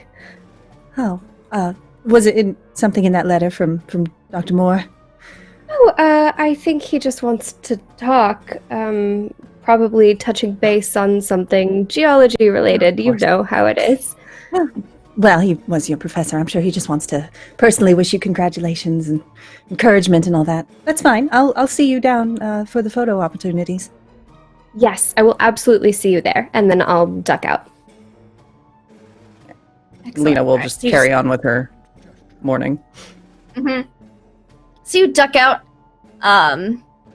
and hop up to, you basically, you know that Mr. Moore, Mr. Starkweather have, reserved 2 rooms for themselves and 2 rooms as just offices for all the influx of paperwork going in and out, and people. There's almost like a constant bit of people meetings with Mr. Starkweather, but Mr. Moore is just constant paperwork. So you, his door is open, so when you come in, he goes, "Oh, yes, Miss Greenaway. Yes, I was wanting to speak with you this morning. I'm so glad everything good, everything all right." Oh, yes. Excellent, excellent. I wanted to inform you, I know you can remain discreet. I couldn't tell just any member of the expedition this, but, our captain, for the expedition has arrived in town. We have been very fortunate, to convince Mr. J.B. Douglas, who captained the first ship to Antarctica. Not the first ship ever, but the ship, the last expedition down there. Right. So, I understood your he's, meaning. Okay, good. I just wanted to be clear, that he is, Mr. J.B. Douglas is, in town, and he's not, however, staying at this hotel. Mr. Starkweather is a little confused, and you're just wondering if you could, see what all is happening with him, and make sure he's all caught up and checked in, ask him to stop by the hotel. Mr. Starkweather has definitely informed me that he wants to keep it on the down low, as there was so much publicity around the first time around. He wants to minimize that for this time around, you know what I mean? I understand. The publicity is uncomfortable for someone new to it, and I can't imagine what it would be like for him. Do you want me to just stop by, or take care of things on this end? Just take care of, your business for today first. But if you could either give him a ring or pop by, if they visit his hotel room he's staying at, and he writes down both the phone number and a hotel room number and hands it to you. I've so much on my plate today. He's got like piles of paperwork on his desk. I'd be ever so grateful. I understand. I will help in any way I can, and see you at the publicity photo. Of course. We'll be there. We'll be a little bit late. I believe Mr. Starkweather's still on the phone, but we will be down in there. It's one of the conference rooms of the hotel, of course, the one that had the best lighting. But and as he is continuing to explain, you hear muffled yelling from the room next door. It sounds like Starkweather, and he bursts in. The phone handle you see is just dangling. He didn't even hang it up, and he comes in. He goes, "Moore, have you seen the paper this morning? Have you seen the morning's papers?" And he slams it onto the desk, and he is outraged. "Can you believe this strumpet?" And you see there is front page of the newspaper. It says, "Lexington sets sights south. Blonde beauty to fly to the pole." And it's basically the millionaire industrialist, Acacia Lexington, has said she is going to start off on an expedition to Antarctica to be the first woman to reach the South Pole. And big front page paper, and he's like, "Can you believe the nerve of this?" Oh, and he seems to be taking it a bit more personal than just the fact that it's getting more publicity than his expedition is in the paper. And he looks over and he goes, "Miss Greenaway, you are You're the face I needed to see right now. If I could have you and Miss Lois here. Hold on one moment. And he storms back into his room. Moore's kind of just like, I suppose I have to read this. Picks up the paper and just kind of reads the article. It's like, oh dear. Right, he's a bit touchy about Miss Acacia Lexington. Don't ask him about it. All Very right. touchy subject. And he comes, at that moment, Starkweather comes back and he goes, I would like you and Miss Stoddard to please kindly give this to the photographer downstairs. We will be down as soon as I have a lively little discussion with Mr. Moore here. Absolutely. We'll be down there, and I'll take it. And All right. duck out of the room. I think Starkweather's fury is a little bit more than she was expecting at this point in the morning. So just kind of like ducks out and leaves him to yell. Yeah. It's, you hear basically like once the door closes, it's like from more than from Mr. Starkweather. It's like two very different tones going back and forth as you walk down the hall. You can't hear it going back down to the third floor, where you meet back up with Lena. And you guys head down towards the photographer? You can talk him away. Yeah. Hayden's already probably waiting. He sees there the first still, one there. There was a trail of fire behind him. I think on Lois, his third cigarette. Yeah, Lois got out of the situation with the yelling and instantly became a little bit more invested in what was happening. So as soon as she sees Lena, she's just like filling her in like hushed tones, very quiet, but about what the newspaper article said. I think when Lena gets this news, did she have the article with her? You can pick it up from any newspaper in the hotel. Okay. It's very easy to just ask one of the people behind the front desk. It basically goes on about how Miss Acacia Lexington, the only child of the late millionaire P.W. Lexington, has for years impressed friends and adversaries alike with her skilled maneuverings in troubled financial waters during the Depression. And now she intends to venture into the new realm of exploration. And like a quote from her is like, it's about time a woman did this. Today's women are capable of anything a man can do. Time the first only means that others will find it easier to follow. Yeah, I think she picked up a paper from the front desk because after first hearing that from Lois, she immediately looked livid. Can you believe the nerve? We were going to be first. This is absolutely ridiculous. We cannot let this stand. I'm sure Mr. Starkweather's not going to allow this. He didn't seem like it. Good. Honestly, she's just doing it for the publicity so she can get more money. We're actually trying to do research and advance the position of women in science. Oh, I completely agree. But we have the opportunity for a publicity photo just now. And, if you look at the little piece of paper that he told you to give the photographer, it says, please make Miss Lois Greenaway and Lena Stoddard prominent figures in today's publicity shoot. Oh boy. And I just kind of show that to her, and I'm like, we'll remind them that we are going. Yes, I think that would be good. Oh, yeah, I should probably freshen up and make sure my hair looks all right. You guys go back up to the room. You're like, oh, publicity photos. And you're like, oh, publicity photos. Yeah. No, let's put the lipstick on again. Oh, make it perfect. All right. So we know Mr. Hayden Stewart is the first to get down to the photo shoot this morning. Who would be the next to arrive for the publicity shoot? I'll be in there. I'll come in. I'll arrive in and notice that everyone's around. I'll probably pass by those two as they're exiting. They're going back upstairs. Yeah. It's like you see them come down to the lobby, get a paper, look at each other, and just go back upstairs. I check my watch. Don't be late. Go ahead and enter the. Don't you worry. And I'm looking to see if the pilot has seen the newspaper yet. Hayden is like already like flipping through it like a few times. Yeah, there's like an ashtray that's like half full. Like next to you, you're sitting on a table. The photographers and their assistants are all setting everything up. I've handed out a few headshots, and I've clearly seen it. I'll go walk over just nonchalantly and open up a window near the wall there and glance at him. Competition. Good for the soul. Hayden will walk over and be like, "Oh, good idea. The breeze will help with my smoking." And yes, competition is good.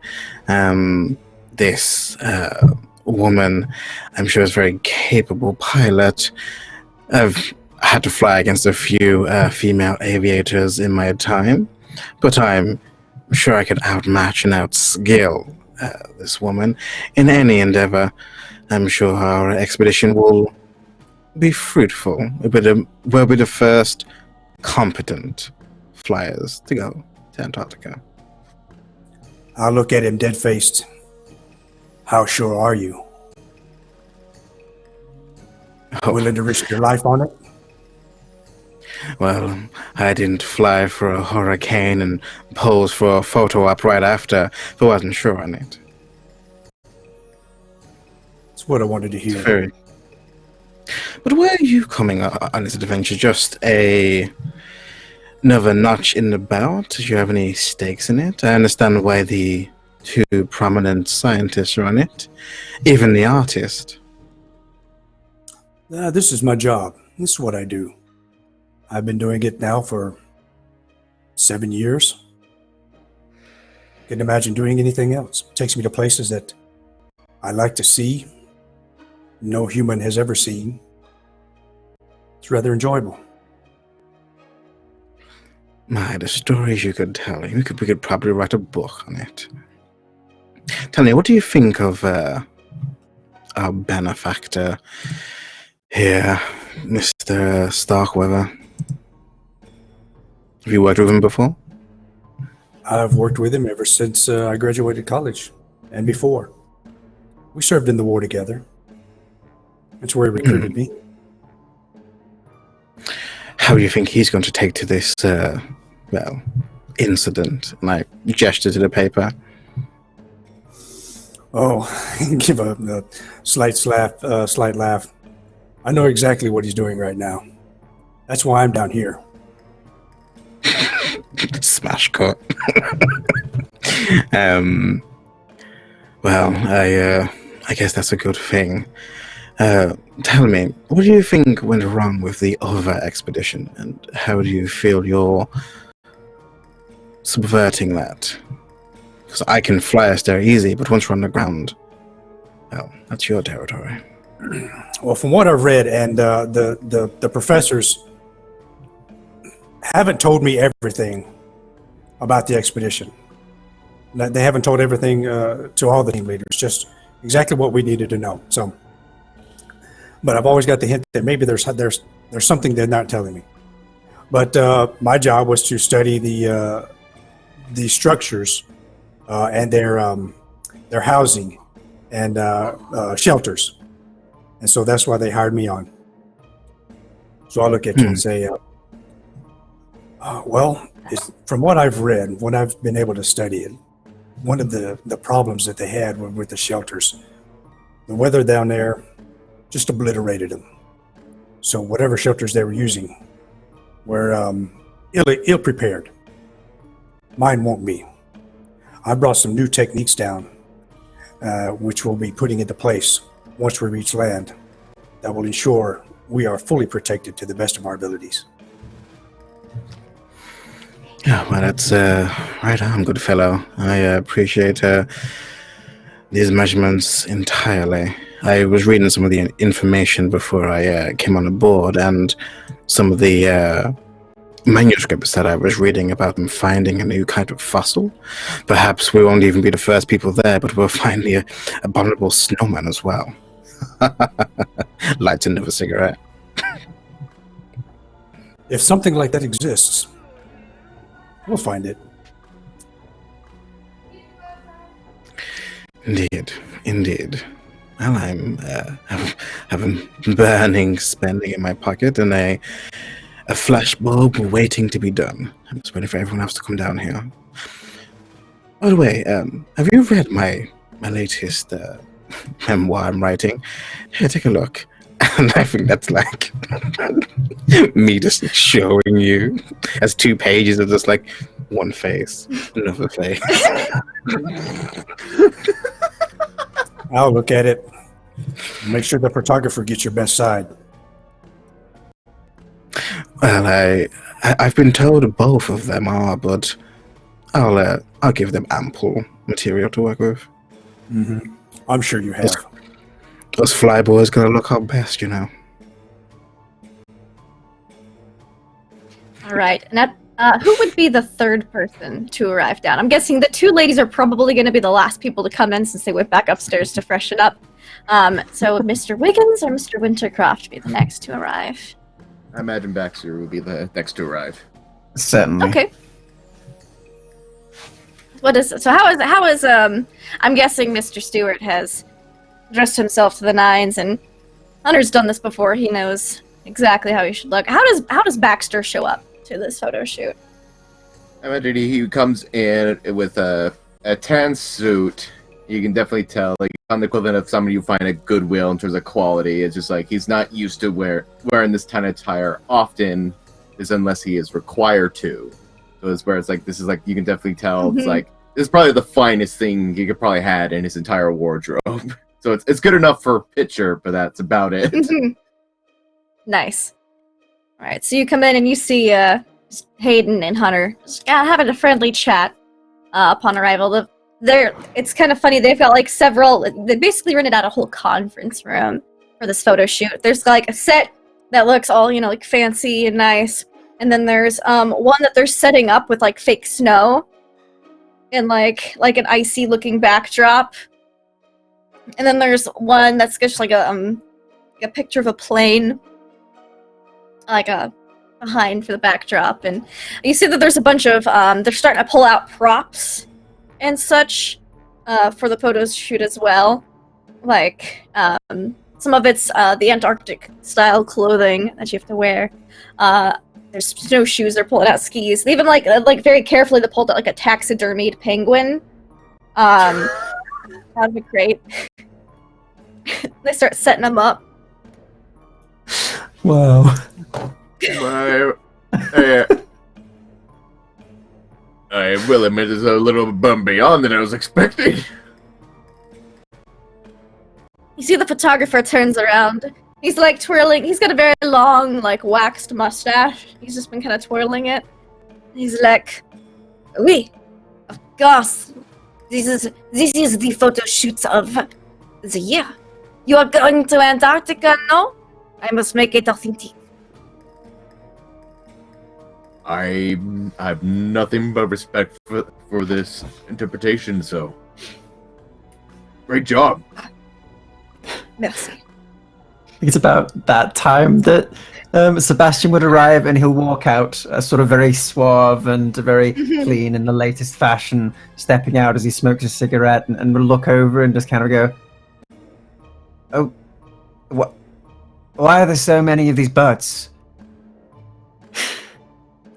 What are they here for?" They are props for the photo shoot.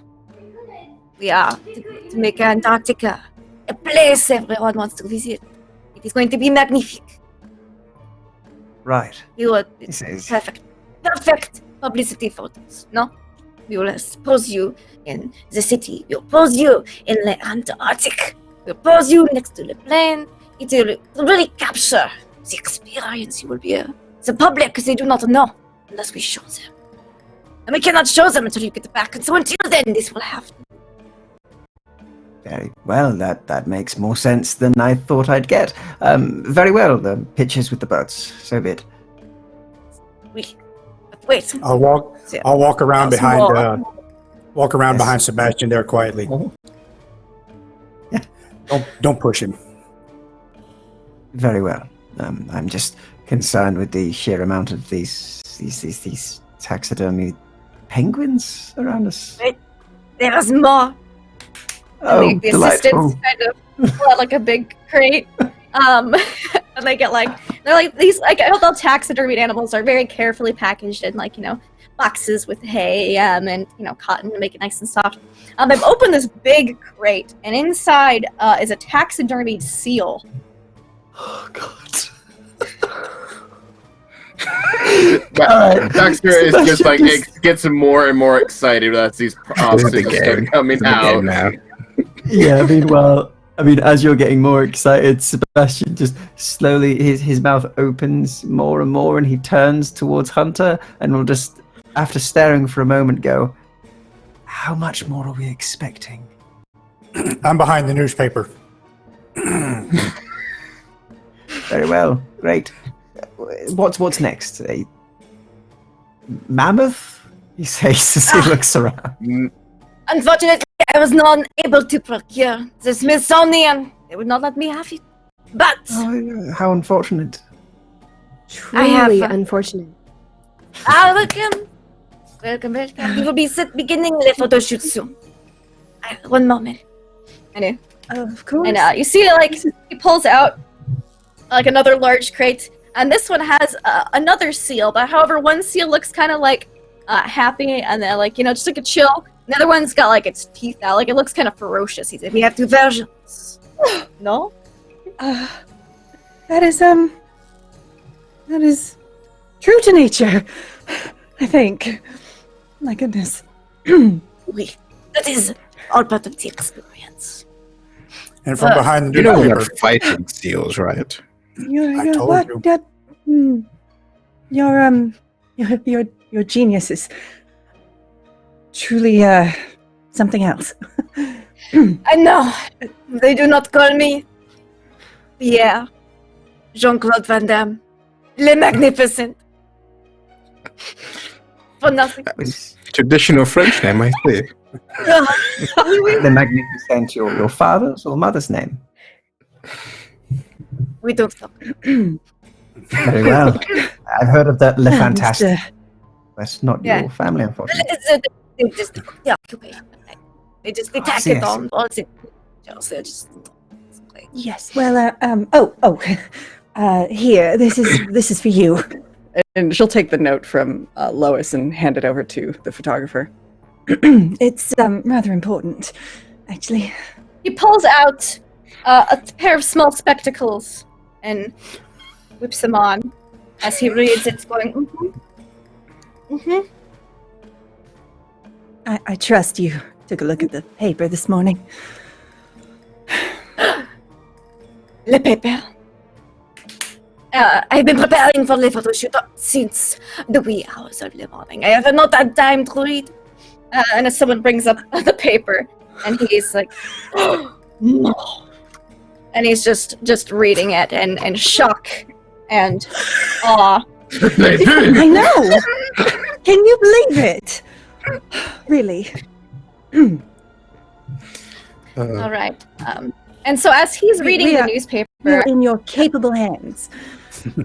of course, but this means one thing: I have to upgrade even more. Not more penguins, I hope. I doubt that is needed at all. In fact, I think we're good. This is Perhaps. Madame Acacia Lexington. Mm, Yes, it is. It takes a lot to top her. She has her own photographer. So awkward. Yeah. Just not I'm ready cool. for whenever you are for taking my picture like one of your French models. I'm ready. Just tell me where you wish me to be, and should I be fighting the seal or posing up to it? Wait, that is brilliant. Yeah, and he gives you, and he's like, he brings you over to start getting you equipped for photos.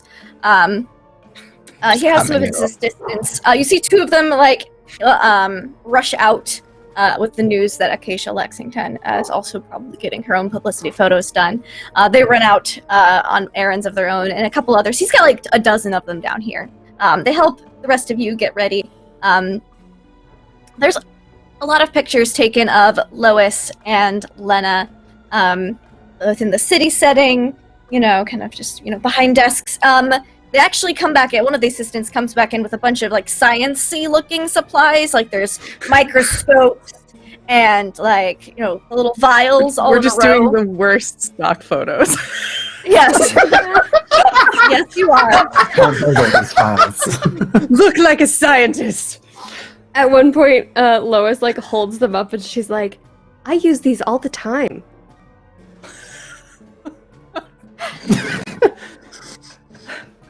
All right. So get Also- my archaeology tools. Authenticity is what we need. Be quick. Of course. She'll run up and come back with her trowel and her brushes and stuff. He positions, once you have your trowel and your brushes, he sets you into the fake snow, like you're digging something out of the ice, and he has like some of the penguins like just chilling with you, like around. Very And he awkward, puts but Lois cool. in there as well, holding one of the penguins and like looking interested at whatever it is you're digging out. Yeah, brilliant. Lois is brilliant. like pretending she hates it because like this is not Lena's thing. Is like this is, but also she's holding a penguin and she's kind of thrilled about it and like disturbed at the same time. It's like Wait, very do strange have a- mix of emotions. hold that face right there. That is the face of discovery. And he's like, so these photos taken. As a bulb. And the pictures get taken. Many photos. They take a lot of, because Mr. Wintercroft is one of the investors into this expedition, they take a lot of you in like the more like industrial, like city setting, like writing, pretending like write a check, shaking hands with Hayden Stewart, I just and have one Mr. Wiggins. request as well. Apologies. Of course. He asks. He says he looks around the rest, holding the penguins and lays like, I do have one request actually, more for my own sake than for the promotion, of course. But perhaps we could get one with myself and the penguin on some sort of sofa. Do you want to hold the penguin too? There I don't need to are hold it. enough penguins to go around. You're not. It is as if I am looking into the mind of the penguin. You see, my feeling is Les psychiatres. looking through the eyes of the Arctic themselves. He says as he takes. But what is better good than a headline. couch? Then, and you see the last people like dragging in this massive crate. This is bigger than the other two, and inside is a taxidermied walrus. Walrus. Yep. Could be sitting on the walrus. Interviewing it. Yes, sure. Why not? So they like Penguin set you lying up on a like a. walrus. Delightful. Somebody please draw this. Someone out there. What do you think I'm doing? Yeah, they have a lot of pictures as well with Baxter and Hayden and like with the plane, like because you got the cartographer and like they got you holding like a finished map, but like pretending you're drawing on it. And Hayden's like doing his pilot's pose, and they have pictures of Hayden and Hunter like fighting off the vicious seal with like machetes. But they're not actually hit the seal. This was very expensive. And they also get, just the basic. You've worked with Pierre before, Hunter, so he knows he can only push you so far, but he's put all the others through the crazy shots that he loves to take. And before you know it, you guys have a plethora of pictures taken. You guys, before you realize it, you guys probably got there around 8 in the morning, really early. And before you realize it, it's already close to noon. Just working on these photos. It's probably about 11 a.m. By the time you're done with the rigors of photography. Beautiful. And as Sebastian is pretending, they bring in an actual couch, but then they have the walrus too, and they have pictures of Hayden and Hunter like on the walrus's back, like navigating. Brilliant. Probably Hunter's actually standing beside the walrus, but Hayden's like on top of it, like all grandiose with Baxter behind, like drawing a map. It's a lot of photos, but it's a lot. But you're able to get through it. However, Sebastian, I need you to roll me a wild magic surge as you guys are wrapping up, and they're kind of packaging back up some of the taxidermied animals. Very well, and I roll a D10,000, was that? A D1, yes, a D10,000. Exactly. Great. I still have the document. How do I do a roll on this again? Something as Sorry? useful. / die, D-I-E, and then space 1D, then 10,000. Lois reluctantly gives back the penguin, which she's named Doris. 7,737. Okay. It says, target's weapon shrinks to 10% of its normal size. My pencil, no. My weapon is my mind. I certainly hope not. We're gonna say that like this whole morning has been a blur. Like you first you're holding a penguin, then you're talking to the penguin on a couch, and then you're talking to the penguin's laying on a walrus, and then the penguin's sitting in the chair and you're laying on the walrus, and you don't know how that happened. And it's just it's a blur, and by the time you're done with that, you realize maybe it's just the heat in here from all the flash bulbs that you guys are just burning through. Because that's how Tug, like, there's a crate of them, and there's like one left by the time you guys are done. Yeah. But your notepad that you usually have with you to write down things, you don't know what happened, but it's you swore it was a lot bigger than that. Yeah, he kind of holds his usually very loyal one that he writes in a very small hand and sort of opens it and realizes he can't read any of his own writing, and that it's that miniature now that he's unsure how he ever wrote it in the first place, and he just stands and stares at it for a little while. He's sort of in his own world as he's like, I swear this was bigger. Strange. Strangest thing. But you guys wrap up. Starkweather and more come down as you guys are wrapping up to take their photos before they fully pack everything up. And you guys are pretty hungry. Some of you probably missed out on breakfast due to wanting to get here on time, or just had something brief on the go. So there is plenty to do. I know Mr. Wiggins has an appointment to meet with another lovely artist later in the afternoon, but what do you guys do for lunch? And do you do anything else before the meeting? Lois has an errand to run. I think she would like to meet up with everyone afterwards, if she can make it in time for the meeting, just to, see. She actually doesn't know who the artist is, but she's pretty impressed by anything that she's not skilled at. She's not at all skilled at art, so, that'd be cool. So she kind of is like, maybe if we could just grab something fast, and then I can run off and meet you all again before you head that way? Sounds good to me. Say Sebastian still as well. See you there. on the notepad. Honestly, I think I'm just going to grab a coffee and a quick sandwich or something. Sandwich But sounds perfect. Photos. I don't know if I have a whole lot of an appetite after all Yes, those I must dead say. animals. Back the I'm same. famished. Every time I believed they were done, they added more to it. I just, at first, I wasn't taken to the whole experience, but I must say the individual has very much taken me in with their amount to deliver many more things, despite what I asked. Passion, It's I rather feel, impressive. is a good word. It's like he was always Yes. one step ahead of us. And how does that make you feel? Good one, he said. Well,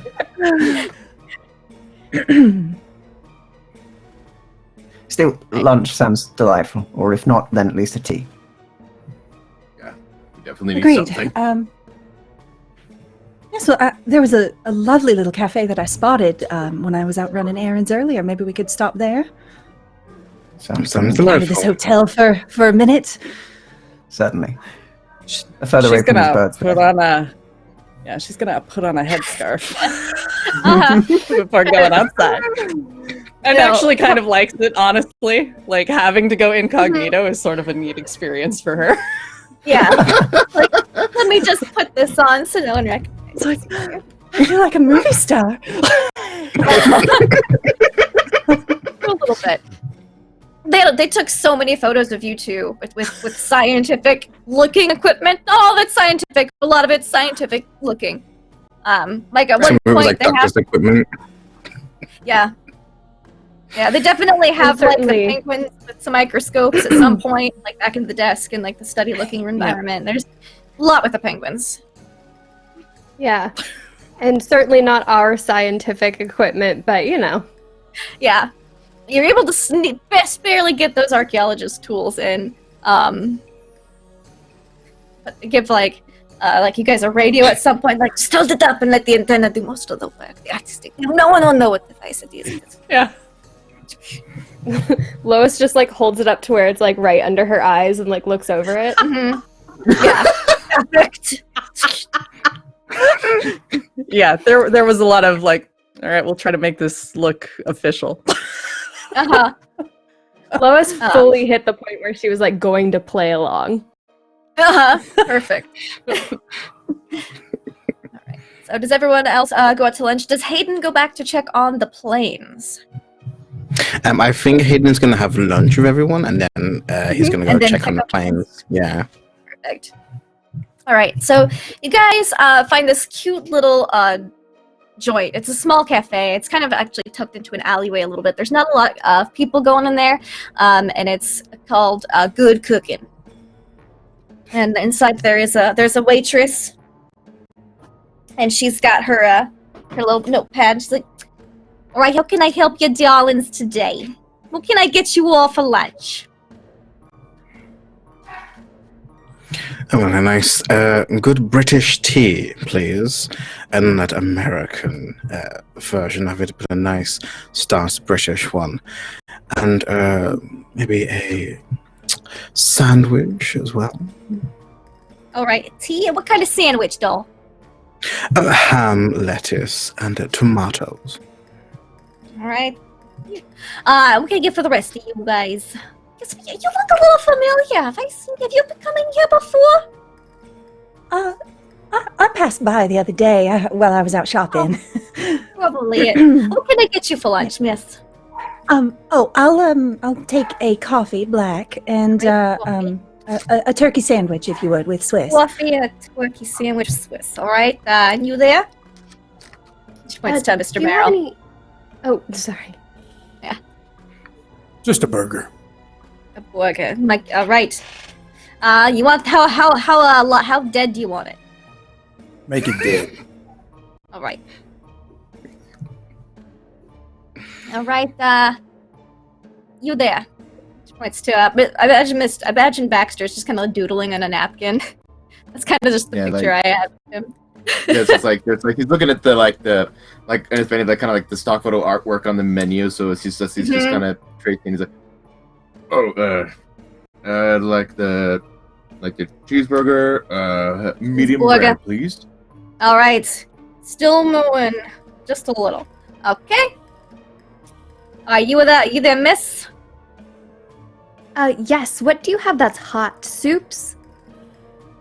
Yeah, I can get you soup. Soup sounds great. All right, soup. Anything to drink with that? Let's bring you water. All right. Yeah. She looks back over. I don't get just- dehydrated. You don't. I'll take one of those British teas. Apparently, they're better. Sure. All right. And you, Yusa, what can I get for you? Well, I'll go for a burger, as those seem to be going well. Burger? Yep. I'll How have it did you want it? practically cremated, if that's all right. Well done. And All right. can I also make sure that I get an English tea as well, and 2 cubes of sugar just on the side, please? And if you could put the Sure. milk in a small container, just a little, that would be great. Tea, milk. All right. Thank you. So about 5 minutes later, she comes back with your drinks. All of the tea has tea bags. And on the little sticker, you see in handwriting, it just says English. And she puts like a sugar bowl in front of you and a little like a cup of milk, like a little pour thing of milk. It's also it's also good for the coffee. So she actually has like a little thing of creamer. I'm gonna do what I do in real life, and I'm like, no, I wanted an Earl Grey. This just says English. Oh, sorry about that, hun. She walks around.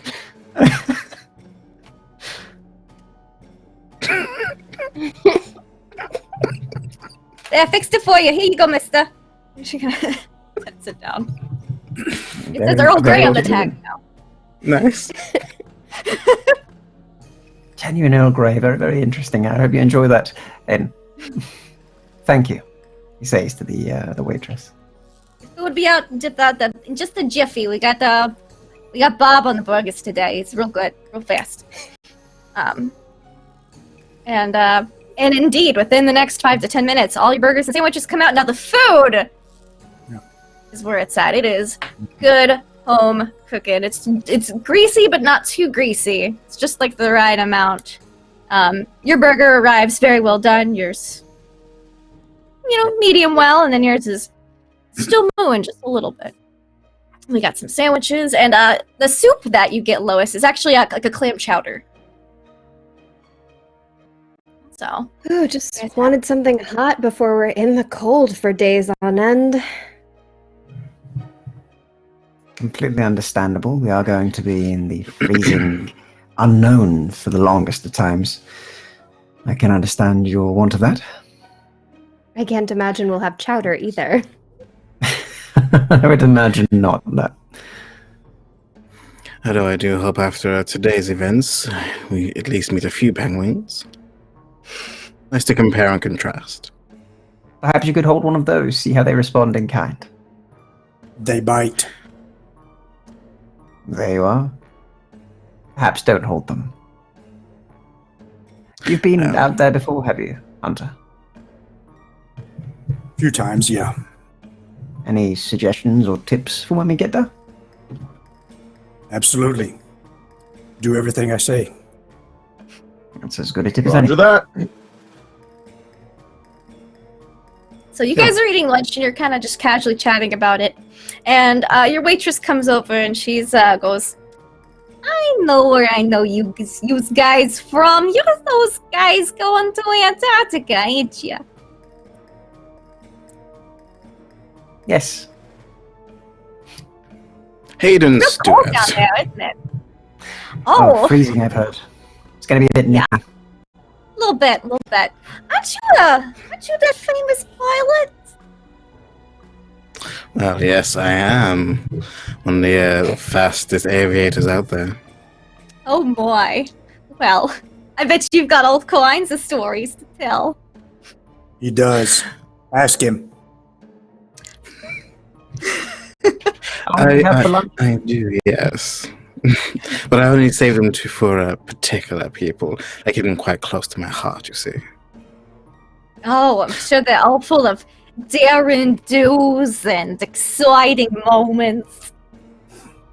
Wait, what it was, there's one time I was up in the air and I was doing a nice little loop, and my engine actually caught on fire, and I had to do maintenance repair quite quickly while I was still up there. It was quite harrowing. It's Oh my. engines can often overheat during the races. Most of them are custom built. It was quite harrowing, but I was able to get out quite well. I actually won that race, actually. Oh my gosh, and you survived? Not only did you survive, but you won? Wow, that's just amazing. How was the food, by the way? Delicious. During the time, like while Hayden was talking, like Baxter's just trying to like hover in his eraser over his head just see if they could just stop. And then when he asks the food, it's like, oh, it was quite nice. Thank you. Yeah. So, she gives you, all the bill. You guys actually get a 15% off your bill. Nice. says- I have a note from that we've handed to every restaurant and valet services and everybody from Starkweather and more. It's all taken care of. Pay for me. Yeah. And she also she gives Hayden an extra receipt, and on the back it's a phone number and a smiley face. Hayden will crumple that up and put it in his breast pocket and like do a little curt look and like tap it and walk out. Yeah, Sebastian, before he leaves as well, will slip a $5 just onto the side for a tip and walks out. All right. So your lunch being consumed, Hayden was going to check on the plane, and Lois was going to do a quick errand before you all met up with Mr. Nicholas Rorick, I believe. Mm-hmm. All right. Let's do Lois's a little errand. Where are you off to, Lois? Or what are you up to? I have a hotel to visit. Mm-hmm. So I check the number and the address and start heading that direction. All right, you start heading that direction. You get into the hotel. There's a note at the front desk at the moment. Appears to there's a sign that says "Out to lunch," but it's like right next to the open guest book, so it's really not that good of security here. You know that Mr. J.B. There's so many names. I got Mr. J.B. Douglas. He is staying in a room on the second floor. Yeah, I will. I'll head up to the second floor and try to find the room. Just like checking, triple checking the paper that I got to make sure that I have the right room number and don't like knock on someone else's door. Yeah, you're able to if you wanted to. You can kind of look in the guest book and the room numbers check out. As you kind of walk up the stairs, a very tall, broad-shouldered man with a large tan overcoat on and a hat. He accidentally bumps into you a little bit, and you hear, "Oh, excuse me, pardon me." Oh, as he walks by. Fine. It's one of those blow past, which isn't unheard of in New York. No, yeah, it's the city. He's just find it a bit odd inside maybe a hotel room. Maybe he's got someplace to go. It's kind of like a low to mid-tier quality hotel room. And you get to the door and you knock on it and there's no answer. I knock harder. You don't get an answer. Mr. Douglas? Mr. Douglas, I've Mr. Moore sent me, Dr. Moore, to touch base with you. Mr. Douglas? Why don't you give me a listen check? I will do that. Okay.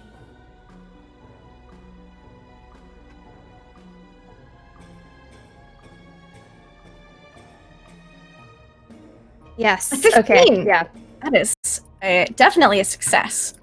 Yeah. All right. So you listen real hard, and you don't hear anything from the other side of the door. You do hear some rustling around downstairs, though, and then the front door opening and closing. That's about it. Weird. I'm try the handle just in case.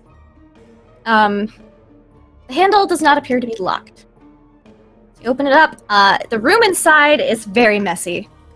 Very messy. It looks like it's just either Mr. J.B. Douglas loves throwing his things all around the room. It almost looks like his room has been tossed. He is not present. What on earth?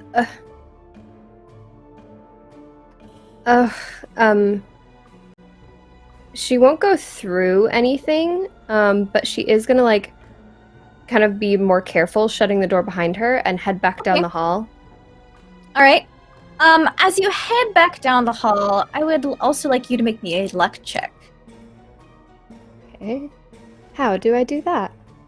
It's just a D100 as well, and you compare it to your luck score. If it's equal to your luck score or lower, you succeed. Brilliant. Very simple system. The 38, is that a success? Let me double check. No problem.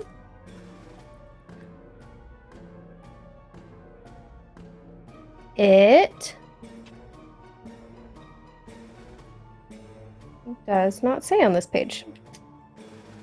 Okay, it'll be on your character sheet. It'll be kind of underneath, like where your character info area, like is your name, blah, blah, blah. Underneath that, it should say luck. Sorry, it's just saying something has gone wrong with the server. Oh no! Okay, well... Well, not much luck is what you're saying. I'll say a 38 is pretty good. I don't have a lot of luck, apparently. All good. Usually it's 3d6 times 5. If you don't, we'll double check your sheet afterwards. I'm pretty sure you have a decent bit of luck, though. Either way, based off this average dice roll, we'll say you're good. You kind of walk out of the hotel. There's still nobody at the front lobby. The door the sign still says out to lunch, and you leave the hotel. We're gonna pop over to Mr. Stewart. You're checking in on your planes. Yeah. Stu has kind of come to the area, and he's kind of looking around, seeing how hustle and bustle is, and he goes over to I think it's the hangar or wherever it is, and he goes over to see if who's around and kind of what's going on. Yeah. So you see they have packed up the other 3 planes, and cleaned up the hangar a bit too, more than it was when you came in last night. You see the 3 guys are still chilling out there. Like, oh hey, Mr. Stewart, sir. Yeah, I got them all packed up for you. Getting ready to, as soon as you check them out, make sure they're good to go. We're gonna be taking to the house. We worked late and we came in early, so. I appreciate that. I, being a man of the air myself, I know how important it is to have good crew. So I appreciate the work that you do.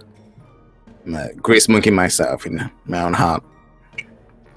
And he'll like walk in and he'll like check it out. Any problems? Everything all right? Everything compact easily?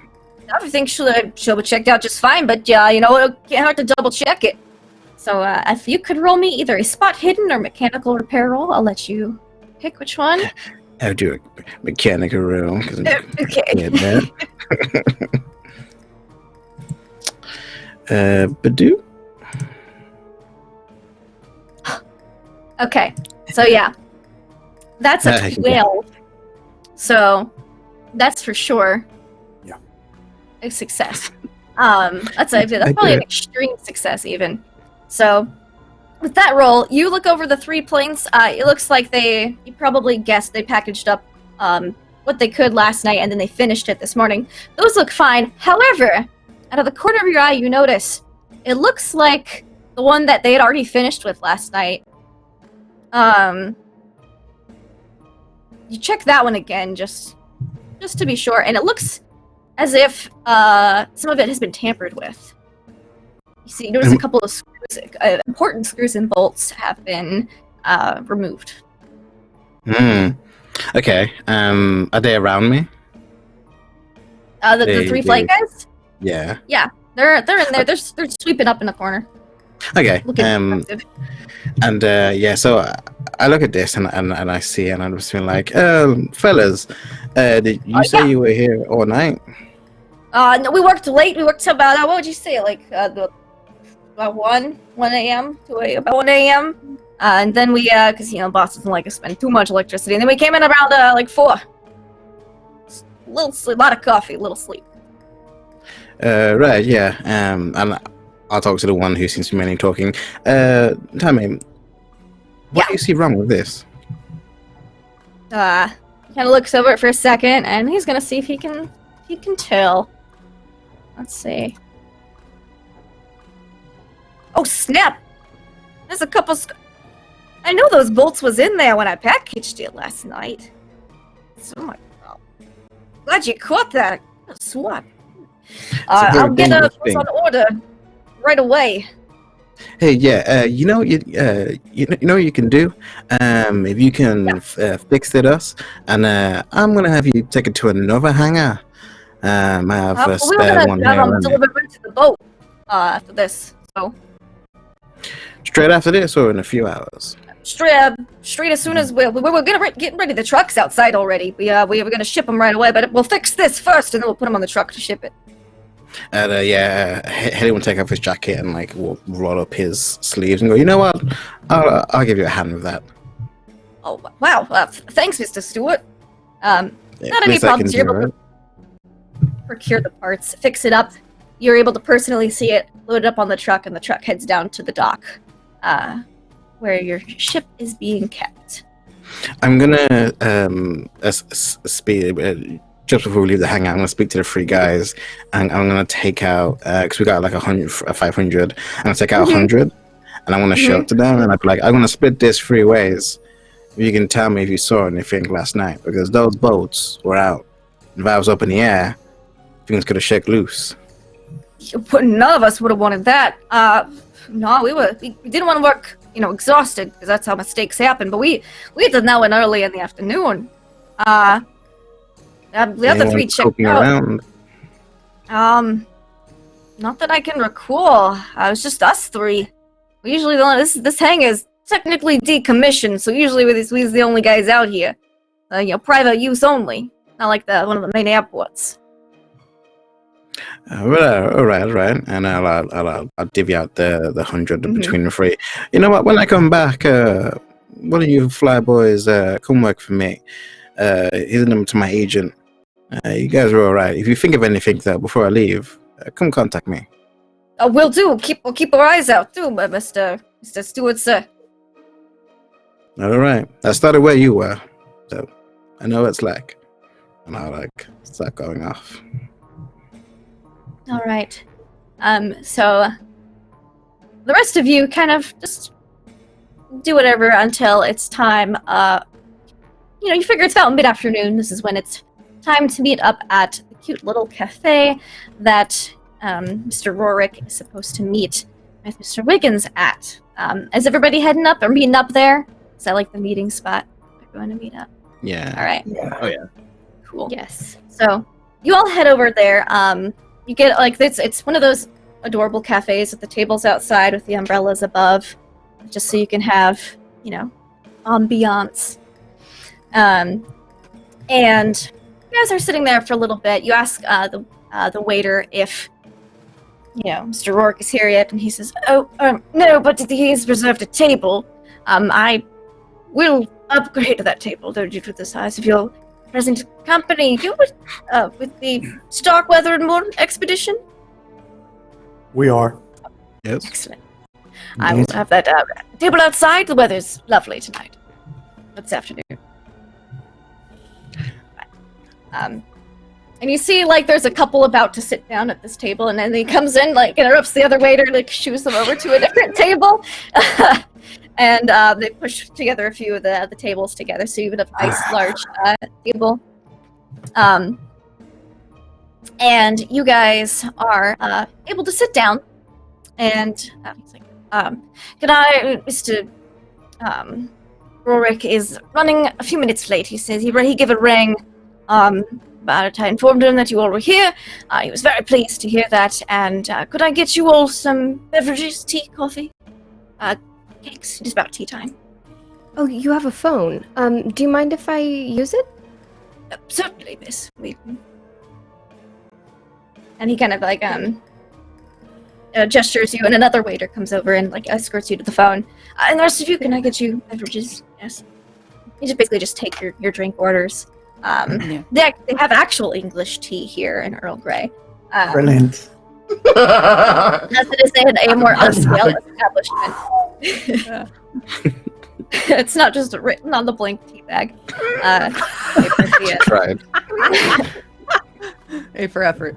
Proper. Yeah, maybe. It's a proper. It's in the loose leaf, and they get it already. So you guys are sitting outside. I believe that Mr. Wintercroft. What's everyone's credit ratings, if I may ask? Where is that? That's gonna be under skills. I have credit rating 31. Okay. Lena 50. is a solid 30. Of course you would, 25. Sebastian. Okay. I'm gonna say that Sebastian, you've definitely met Mr. Rorick in person before. Probably at one of those auctions. He does lots of charity work. Frequently held them in New York and other areas around the world. Hayden, you've probably seen him in passing at like events, but you've never met him. So, and Baxter, you probably have seen pictures of Mr. Rorick, just based on your profession as an artist, but you've never seen him in person nor met him. You all see Mr. Who you believe to be Mr. Rorick, walking down a street. You know, he's like waiting at the crosswalk to get down, and there's like it's a quiet afternoon. This is a quiet part of town, so there's not a whole lot of people about. You see another man approach him, and they start talking for a moment, and then give me spot hidden checks, all of you who are watching this. So.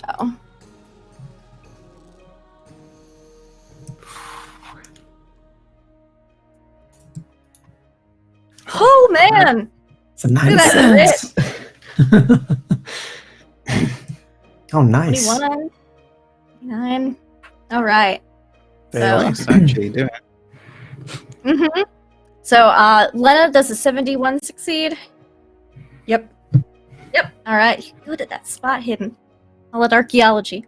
All right. So, Nope. Lena, get your names. Lena, Hayden, and Baxter. You three notice, because it's basically down the street and then like over a block. You know, because he's gonna make his way over. You see his face kind of get confused, and then his eyes kind of widen a bit as he's talking to this gentleman. With a critical success, Baxter, you notice that the gentleman has his hand in his pocket and seems to be holding maybe a gun inside of it as he's kind of pointing it and talking to Mr. Rorick. As this is happening, you see a black automobile pull up, and Mr. Rorick, at the other man he's talking to, is like, he basically looks like he's just offering him a ride, like he's like hails a taxi, but this is not a taxi, as it is unmarked as such. And Mr. Rorick kind of looks around nervously. Let's If see I can, yeah. I would be like, if I do see this, I'd be like, "Oh, Mr. Warwick!" like shouting out. Like, Mm-hmm. Yeah, I would have said something. sitting at our table. Okay, yeah. See, they've got like he's like got the car open. He's kind of looking around, like, and he is with that luck check just able to spot you. And you say, "Mr. Rorick," and he's kind of like freezes for a second, and the other guy just kind of like he's got like a low hat on. Larger gentleman. He kind of just looks impatient, and he kind of just pushes Mr. Rorick into the vehicle and gets in after him, and the vehicle drives off. Ooh. And that What just happened? is where we're gonna pause our session for this week. It's with the abduction of Mr. Rorick. So cracking off. Curious. Right, guys. Cliffhanger. Cliffhanger! All right. Totally So- fine. Not shady at all. No, no. He's just hailing a mystery cap, that's all. Yeah. As I we were didn't doing. see the bait.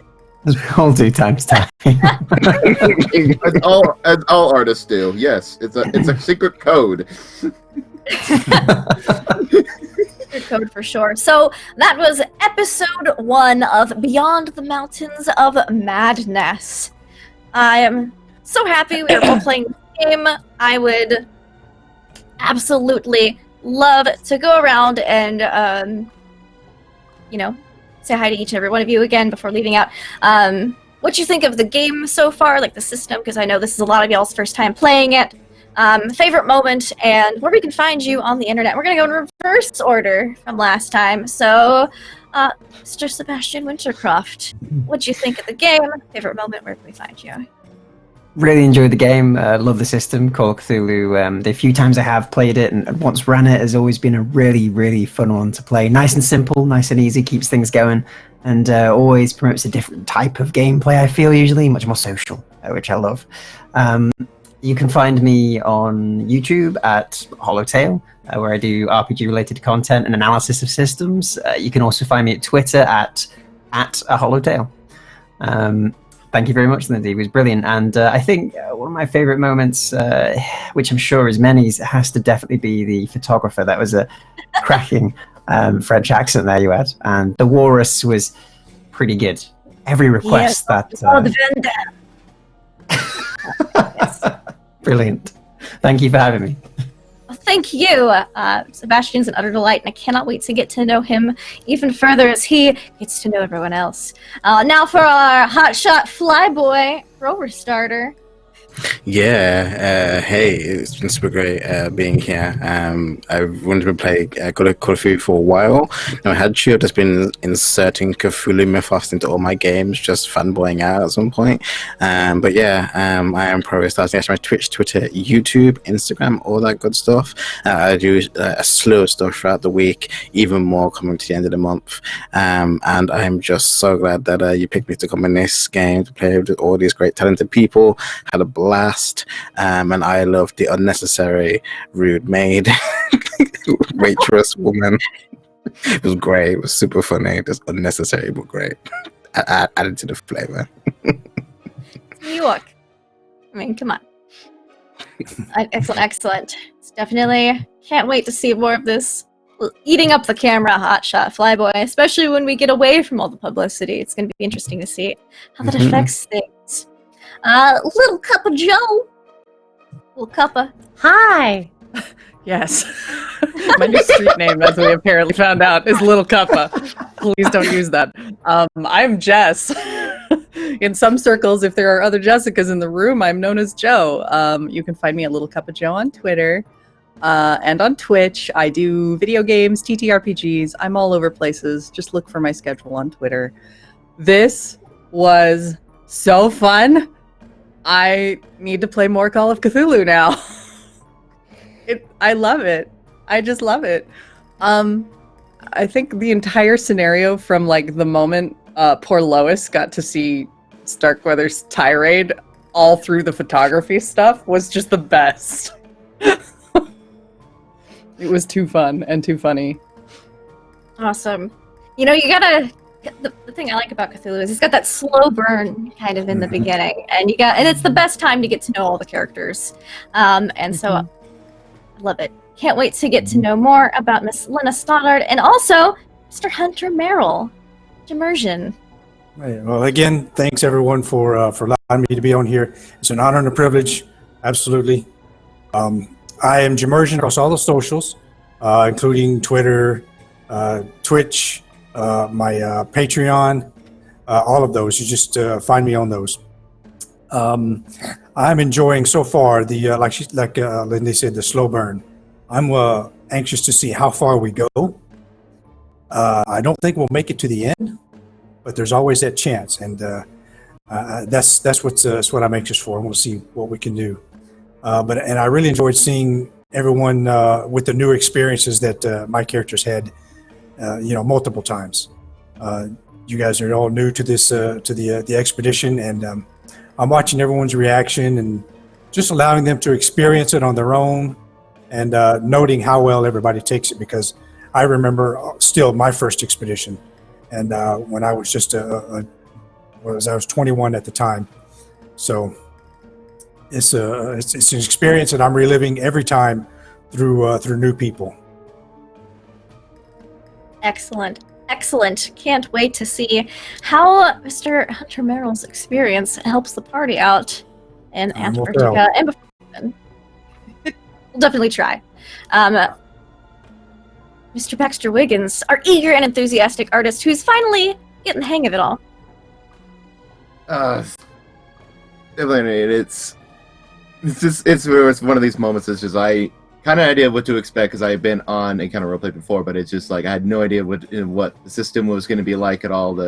And I was just eager as to meet you all to see how we interact with one another. And I've never really been at a tabletop where there was heavy amounts of roleplay, and I've been wanting that experience. So this is something that's been feeding my hunger for this. And in terms of myself, I am Crump64. You can find me at Crump64 on Twitter and again on Crump64 on Twitch, where if anything, I'm slowly returning to my regular streaming schedule on weekdays, but if anything, you always find me on Sunday nights, where I'm currently DMing an all-girl campaign of Curse of Strahd D&D 5th Edition. And it is getting very dire, because our last session, our life cleric was found to be kidnapped by Strahd himself. And she's like the only lawful good, and the party's slowly falling apart, and they're on a full-on rescue mission, storming the castle. Gotta storm the castle. Yes, and in terms of my favorite moment, I really was not expecting his studio, Baxter Wiggins' studio, ever being part of this campaign. So it was just that moment where, as an artist myself, I know it's like, okay, and it's just that moment of my challenge. Okay, what does the studio look like? Just pure, just on the fly, just like in describing how it looks like. So that was not planned at all. It was just like, oh, we're going to go to the studio, and I was like, shoot, they actually want to go. Oh, okay. And of course, it was also fun actually doing doodles, and it fits my character. Mm-hmm. Loved it. I loved it so much. The studio, I didn't feel like you just made up the studio, so it felt right at home with Mr. Wiggins. Yes. And I love our little Miss Lois Greenaway, as she is the eager yet nervous addition that this party needed.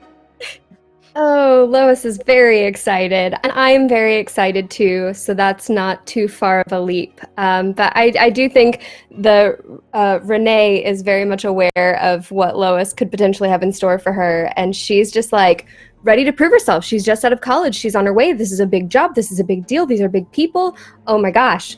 So I'm really excited and looking forward to what happens ahead. I would say my favorite moment from the day was just like getting to see those glimpses into character. I liked how everyone reacted differently to the publicity and the like interviews, because that was like a great insight into each person's individual personality, which we'll see so much more of, I'm sure, as we go on. And then again with how everyone kind of reacted to the photo shoot, because again, it was a strange circumstance where everyone reacted in ways that were telling for their character. So I am Renee Rhodes. You can find me on Twitter at RayDNR, where I have just posted a schedule recently for everything I have upcoming, including the launch of my own Twitch channel a week from today, where I'll have a little party and stuff after this stream, actually.